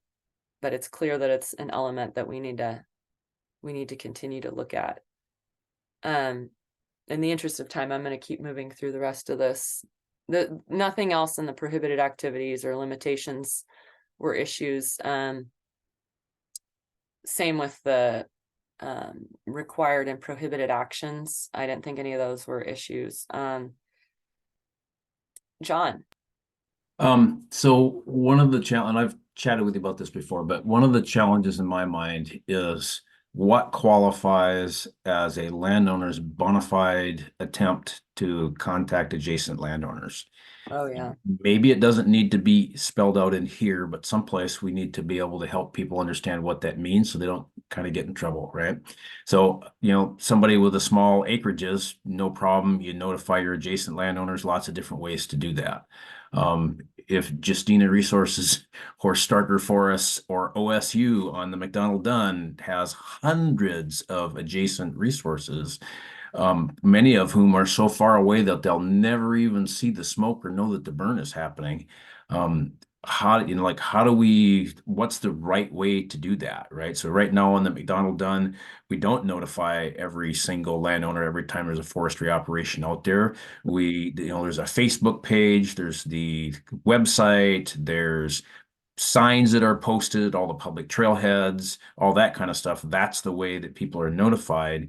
And it's been proving like really hard to think about how I would do a CBM-led prescribed burn on that forest because it has so many adjacent landowners and we don't even have a GIS layer that lets us pick those out, right? It's just, Yeah. they don't even have it. Let me And address this. So Yeah. how do we do that? Yeah. So it's, I apologize, John. I did miss one thing I wanted to talk about here, which was to reword this from adjacent, because the way it reads is that everybody adjacent to that parcel all the way around it has to be notified, and we need to make it discrete relative to a distance. So when I worked in the Rivers to Ridges partnership, we would send out postcards to everybody located within a quarter mile of burn unit. Now, the likelihood that you're going to have adjacency to your burn unit is probably fairly slim, although it'd be great to have more woolly burning, but then it's maybe cross boundary time instead. But regardless, it should be distance driven as opposed to adjacency. So what do folks think about changing this to within a certain distance of adjacency as opposed to all the adjacent landowners? Because like you said, I mean, if you have a huge chunk of land and you're just burning this one little piece in the very middle, do you really have to tell everybody on the outside of that unit? I would hope not, because that's an onerous task. And what you're talking about at McDonald Dunn is, yeah, we could work with the community in Corvallis and the county. I mean, you have to get parcel layers and all kinds of stuff figured out there. So this was the place I did want to make a change, and I'm sorry I overlooked that as I was looking at time and wanting to get us moving forward here. So what thoughts do folks have within a mile, within half a mile, within 10 miles? Distance, that's really going to be just up to what everybody thinks. But as a large landowner, if I'm a ways away from and I see smoke in the mountains and I haven't been notified, and it's close to our ownership within probably a mile, I'm going to be probably heading that direction to go take a look, see what's going on. One way to cover that is, you're working through ODF to get your burn permit. I would hope that those local offices would be maybe sending out to their board of directors that stuff is going to be going on. So it hits the larger landowners and gets that spread out there as a notification. That's usually what we do with our pile burns and stuff like that, is email train of what's going to be going on in the area. So when people see smoke, they don't panic. And most industrial landowners are going to panic if they see that, especially in the springtime or in the late fall.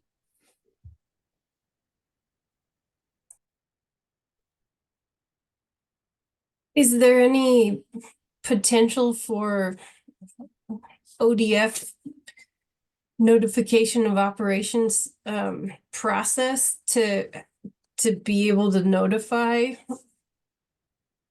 area landowners of upcoming prescribed burn. Maybe that's something that people have to self-select or subscribe to, but I wonder if there could be more outreach done by ODF to that end to help facilitate the information getting out to folks process. Just an idea.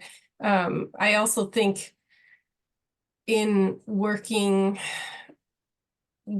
through rivers to ridges and working with different rural fire protection districts, they have different degrees of wanting folks in the area to be notified of something. So it may not be as easy as just a distance delineated rule.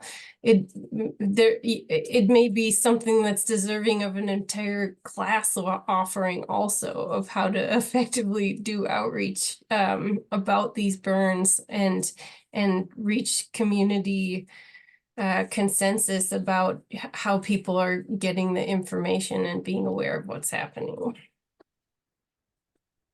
Yeah, thanks, Katie. I appreciate those comments and suggestions. The Ferns notification system is not set up to broadcast out information. It's based on users signing up for notifications. So you have to ask for it to tell you when something's happening. So that's up to the person being notified to go in there and say they want to be notified.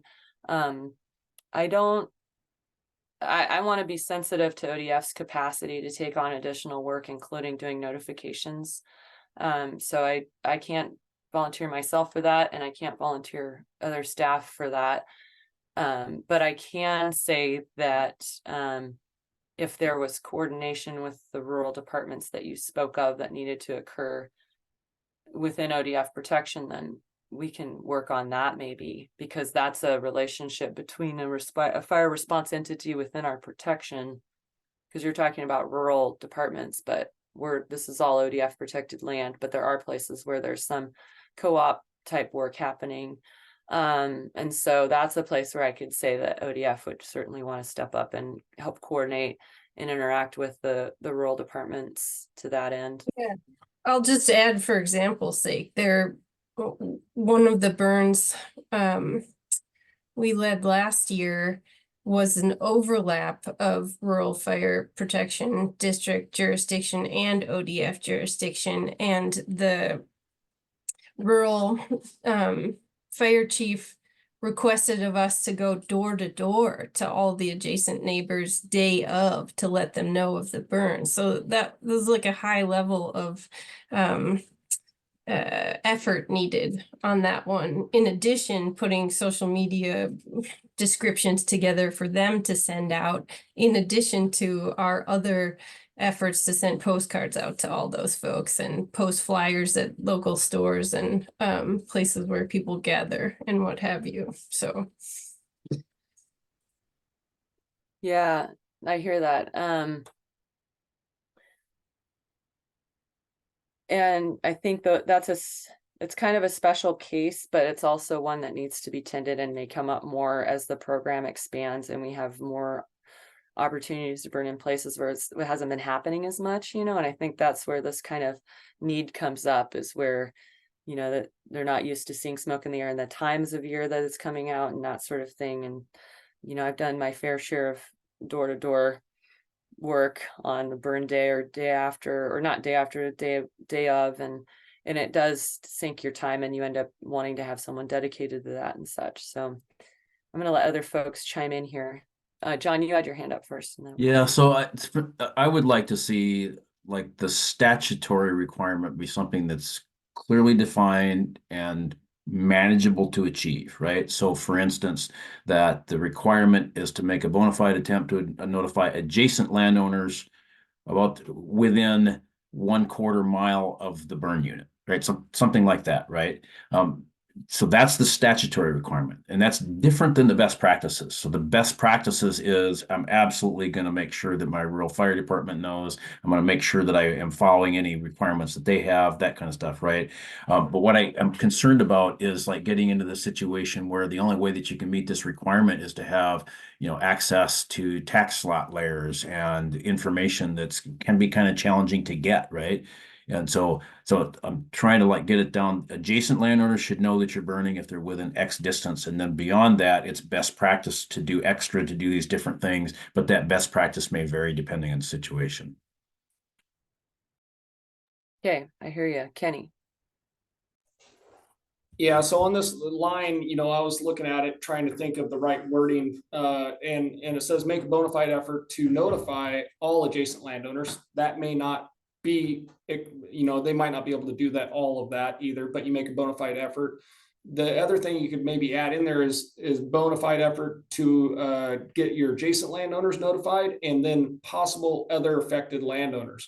That could leave it a pretty vague statement, so there's more balance in there, being more in a gray area, I guess, trying to get that notification out further. I'm not sure exactly. I was trying to think of good terminology on that line to be able to fit something in there that doesn't paint you into a corner on trying to get that sort of meet that objective, I guess. Yeah, and I think the key words are attempt, that you need to be able to show you tried to get a hold of somebody. And I think also, all this is really saying is, yeah, you can drop a map off and a little, something that just says, this is my name, this is our burn. Sometime in the next 90 days, we're going to burn this unit. You don't even have to include a map, but you could make a pretty basic flyer. The postcards, for example, that we did here, were pretty straightforward.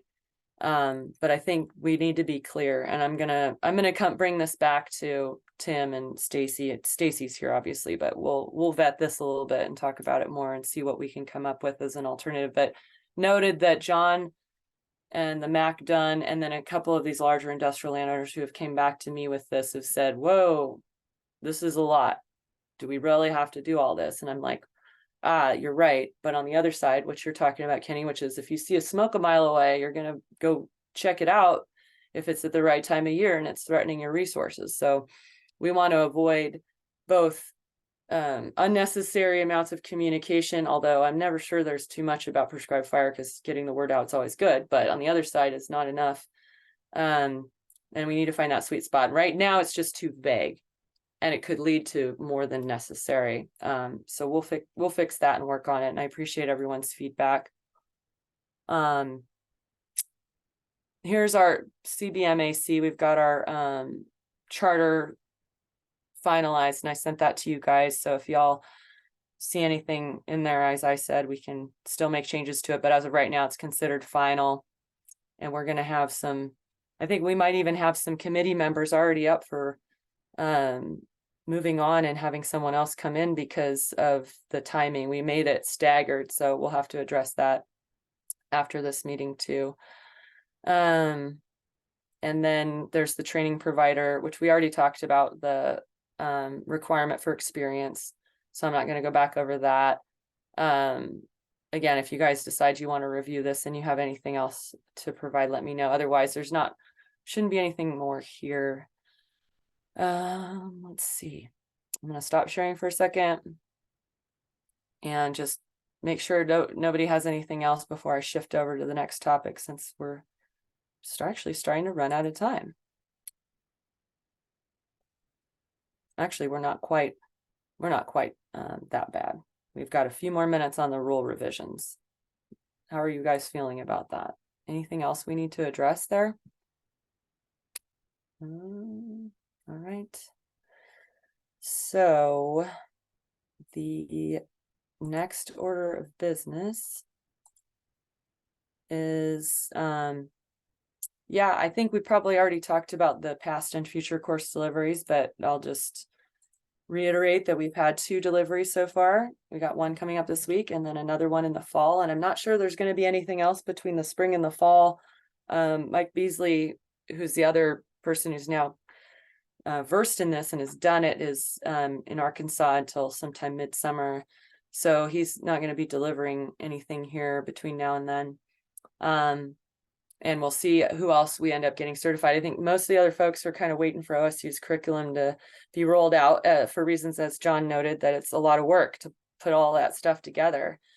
And so, and you know, Mike, he took curriculum from California and altered it. He took Phil Dye's curriculum from the California program and altered it, which you could tell, and that's fine. But I do think creating new stuff from scratch is the way to go, because it's for our program, it's specific to it. So it's all good. And I'm glad that OSU's got that dialed in, and we're hoping that that will be available soon. So other than that, I don't have anything on the course deliveries. Let's see, I want to give you guys an update on the liability pilot right quick. Let me see if I can find that. Okay. So I'm just going to talk instead of screen share on this one for y'all. So let's see, we had another bill that had to pass through the legislature to clean up the prescribed fire liability pilot. And so this is just basically how this is going to roll, and I'm going to read this more or less. But we're establishing the program and rule now. And ODF will be the one who determines whether or not a claim meets the criteria for an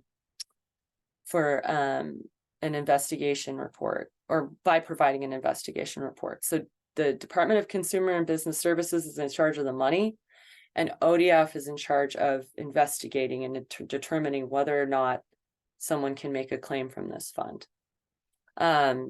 The individual claims are capped at $1 million. That was not in the original legislation when it went through SB 80 last year. So the new bill this year, I think it was 4133, that included a cap at $1 million for claims. That way, one person couldn't come in and wipe out the whole thing. These are the requirements to make a claim. The fire must originate on private land. And if it spreads onto any land ownership, it may qualify only if it meets the following criteria. It relates to a prescribed fire conducted or supervised by ODF, a Forest Protective Association, a certified burn manager, or a rangeland protection association. And I just lumped a couple of these, but basically CBM, ODF, FPA, rangeland Forest or Rangeland Protection Association, or a cultural burn conducted by a cultural fire practitioner as defined as follows. Cultural burn means the intentional application of fire to land by an Indian tribe or cultural fire practitioner to achieve cultural goals or objectives identified by a tribal ordinance, traditional tribal custom, or law of an Indian tribe, such as subsistence, ceremonial activities, biodiversity, or other benefits.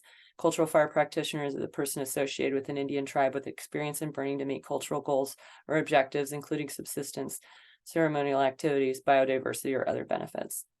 And then the claim must be for economic and property damage suffered by the claimant as a result of the prescribed burn or cultural burn, for the actual costs incurred by the claimant in controlling or extinguishing the prescribed fire or cultural burn, but only to the extent that such costs would be recoverable from an owner or operator of forest land.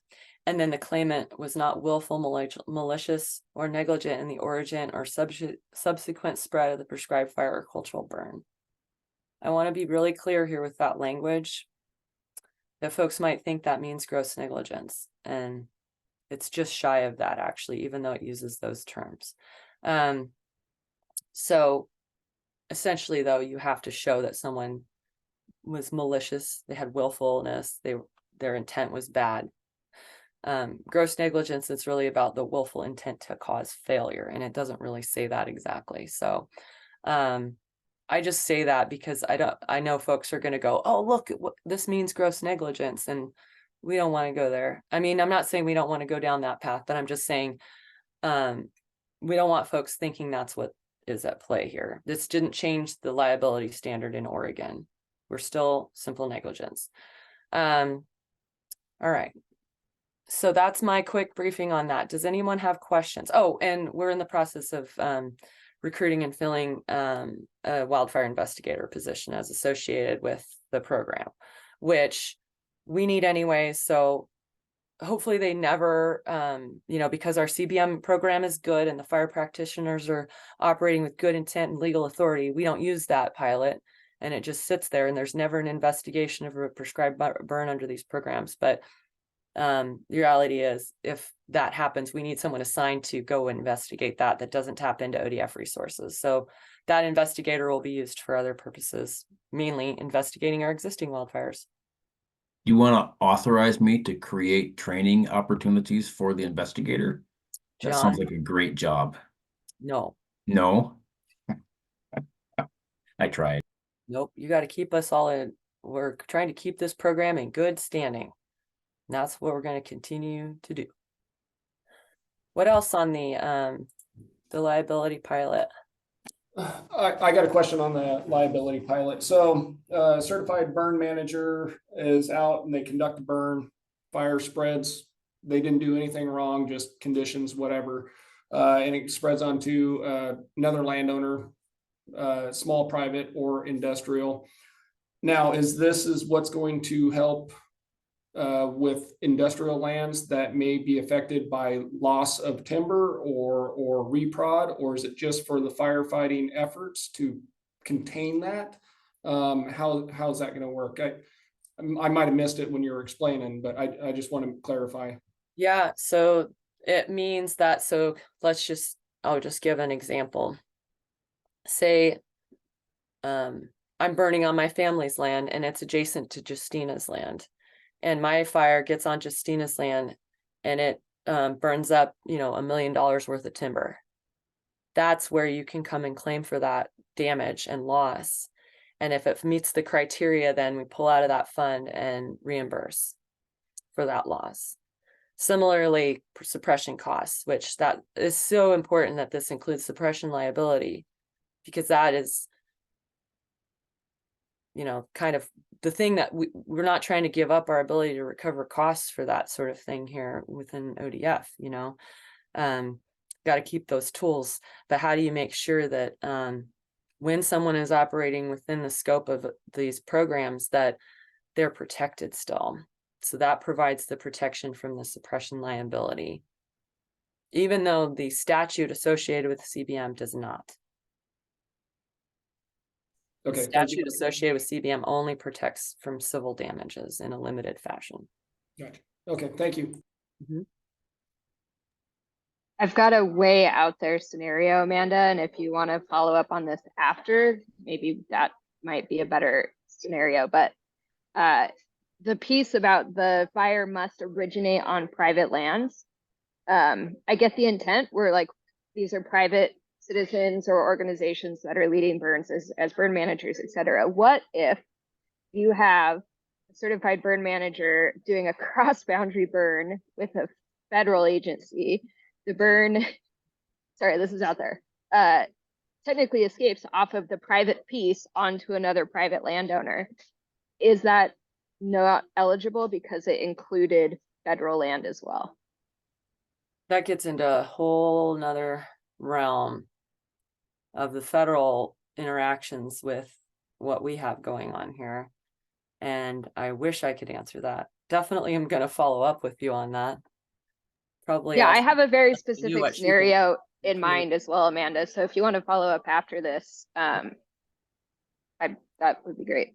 Oh yeah, these are the things we need to game out in the absence of any examples or case law, which John's not going to do anything to help us with because we don't need that.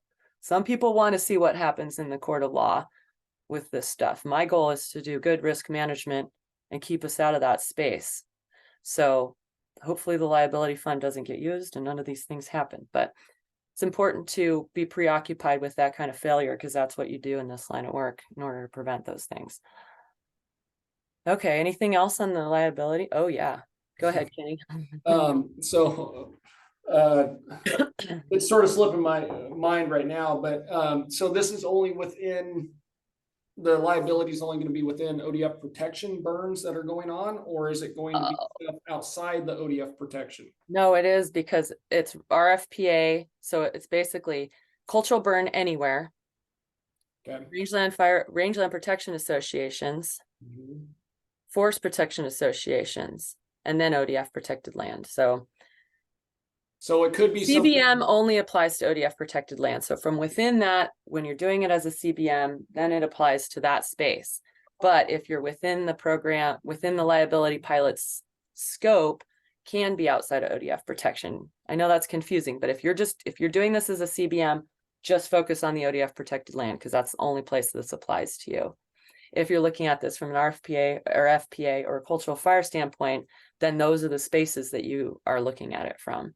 So So the it's not liability, strictly limited to ODF, I should be clear. okay, so the liability would cover a CBM that's out of ODF boundary of protection, but doing a burn that goes onto lands on ODF protection. How's that? Whoa. Yes, so like say you're in an RFPA burn near ODF protection, and then it burns onto, yes, I mean, it applies there. Okay. Or, yeah. Yeah, I'm just trying to think. I don't know about the federal part. With Yeah. Katie's example, that one I'm not sure, because there's like a mandate for the feds to recover on a certain level, and I don't know how that would interact with our pilot. So I need to follow up on that one. I'm just wondering, because we do have a lot of prescribed burns that happen in the valley that are outside ODF protection, that are on Nature Conservancy lands and stuff like that. And if it spreads off there, do people outside of that have the ability to go after the liability for reimbursement for damage? Well, it depends on if it falls under those criteria, because CBM does not apply outside ODF. So if you're doing a CBM burn, like, or if you're doing say you're burning a parcel of land outside ODF protection, and it doesn't fall under a cultural burn, and obviously it's not RFPA or FPA, it's not technically CBM either, and so you're actually not covered. So, I mean, as far as I understand, but you could have a CBM running a burn outside ODF protection, and that's really the question: is there some kind of an allowance for that in the pilot? Possibly, but I don't think so, because my reading of this is you're only a CBM if you're on ODF protected land, and if you're not, it doesn't apply. Katie. Flagging maybe for future conversation as well. I think one of the intents of the pilot is to demonstrate best management practices and the fact that we have this $5 million that we hope we never spend, right? So my question is, do we have a mechanism in which we're tracking all of the successful burns, so that at the end of the pilot, we can say, not only did we not use the funds, fingers crossed, but we also burned 500 burns that fell within the criteria? I know California, you have to register ahead, and that's their tracking. Yeah, so we've actually been meeting with Len who runs the California program to get their system figured out so that we can decide how we want to approach it ourselves. So we will have a process. You're going to have to register so that you're in the queue, because the more people that want to claim that day, the less money there is available. So they actually have a cap on it too, where, you know, if it gets diluted too much, it's like not very meaningful anymore. So I think there's a certain number, as I recall, but I'd have to go back and look. But we are working on a system of registration so that you're in the queue in order to be able to get to use this. And we're also still trying to figure out how to track all burns aside from those that are going to be considered for that purpose. So thanks for asking that, because I actually hadn't mentioned that from my briefing. We only have a very short time left, according to my clock, 1 minute. So I'm going to quickly tell you what we're doing with our policy before we adjourn. I thought we were going to end early today. And I've been watching outside, and I think the eclipse has happened now. Sorry, we pretty much missed that, but important business here to attend to. So, and so much active engagement and conversation. I love this group and these meetings. So real quick, ODF is currently in the process of getting our prescribed fire policy moved through the channels and approved. It is developed, and there's basically 2 phases. So there's the policy side, which has to go all the way up and back down as far as getting approved by our state forester is concerned. And then we're developing a prescribed fire manual, which is more what the folks in the field can take to use for their operational purposes. We're following NWCG for training and qualifications purposes so that we can partner with our federal partners in equal measure, but we are following more of a CBM planning process. So we're not going to do the NWCG planning, and we're not following the interagency guide for planning and procedures to a T, but we refer to it. So we're kind of finding a sweet spot where we meet all the federal requirements through NWCG for fire training, but we do not require that those with whom we work meet those standards. So we can work in any space on any burn without there being a certain qualification in place. So that's really important to us. So that way we can work for CBMs, because otherwise, how are we going to be able to do that? I mean, we have lots of things that allow us to review and make determinations about whether we're going to participate. And that's through our leadership, so that our district foresters can look at a burn plan, look at what their resources are being assigned to do, and make a decision. And there's a higher standard for leadership of burns than there is for participating, of course. So we have more requirements if we're going to take on a burn than if we're going to participate. The participation space is wide and intended to be so because that's the way ODF has historically worked. We've shown up and helped people burn under pretty much the full suite of circumstances, even if we haven't been recognized for doing that. And thought of as a non-prescribed fire entity. We've been doing prescribed fire all along. We just haven't necessarily owned it or taken leadership. So we really needed to get clear on what our leadership was going to look like, and then what participation was going to look like, and what planning was going to look like to be maximum in our ability to pivot into these different spaces that are either already in existence or forming to get more prescribed fire done. And that includes cultural fire.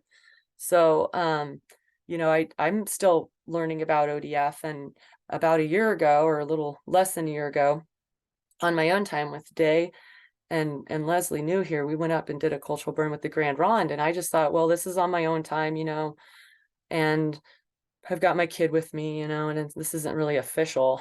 And then I was told that was fine. That's culturally appropriate. That's your job. That's okay. You can do that. So, you know, as I've learned more about the flexibility of the department, I've realized that, oh, we've got a space to work in where we can hold these higher standards for ourselves, but we can still go work with others and maybe show them, you know, how things can be done differently.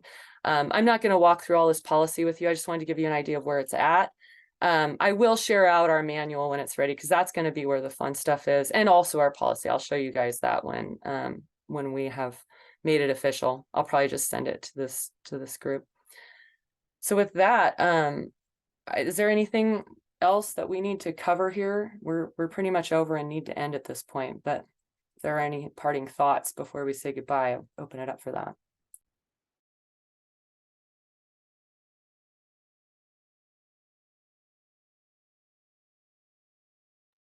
All right, well, an unexpected shift in our meeting today that brought us to a different space. Everybody made it, I think, and I'm so grateful to y'all for that. And we will try to have another meeting later this year, probably shoot for end of fire season before burn season begins. So stay tuned for that. And with that, we'll adjourn. Thanks, everyone. Thanks, Amanda. Thanks for all you're doing. Appreciate you. Likewise.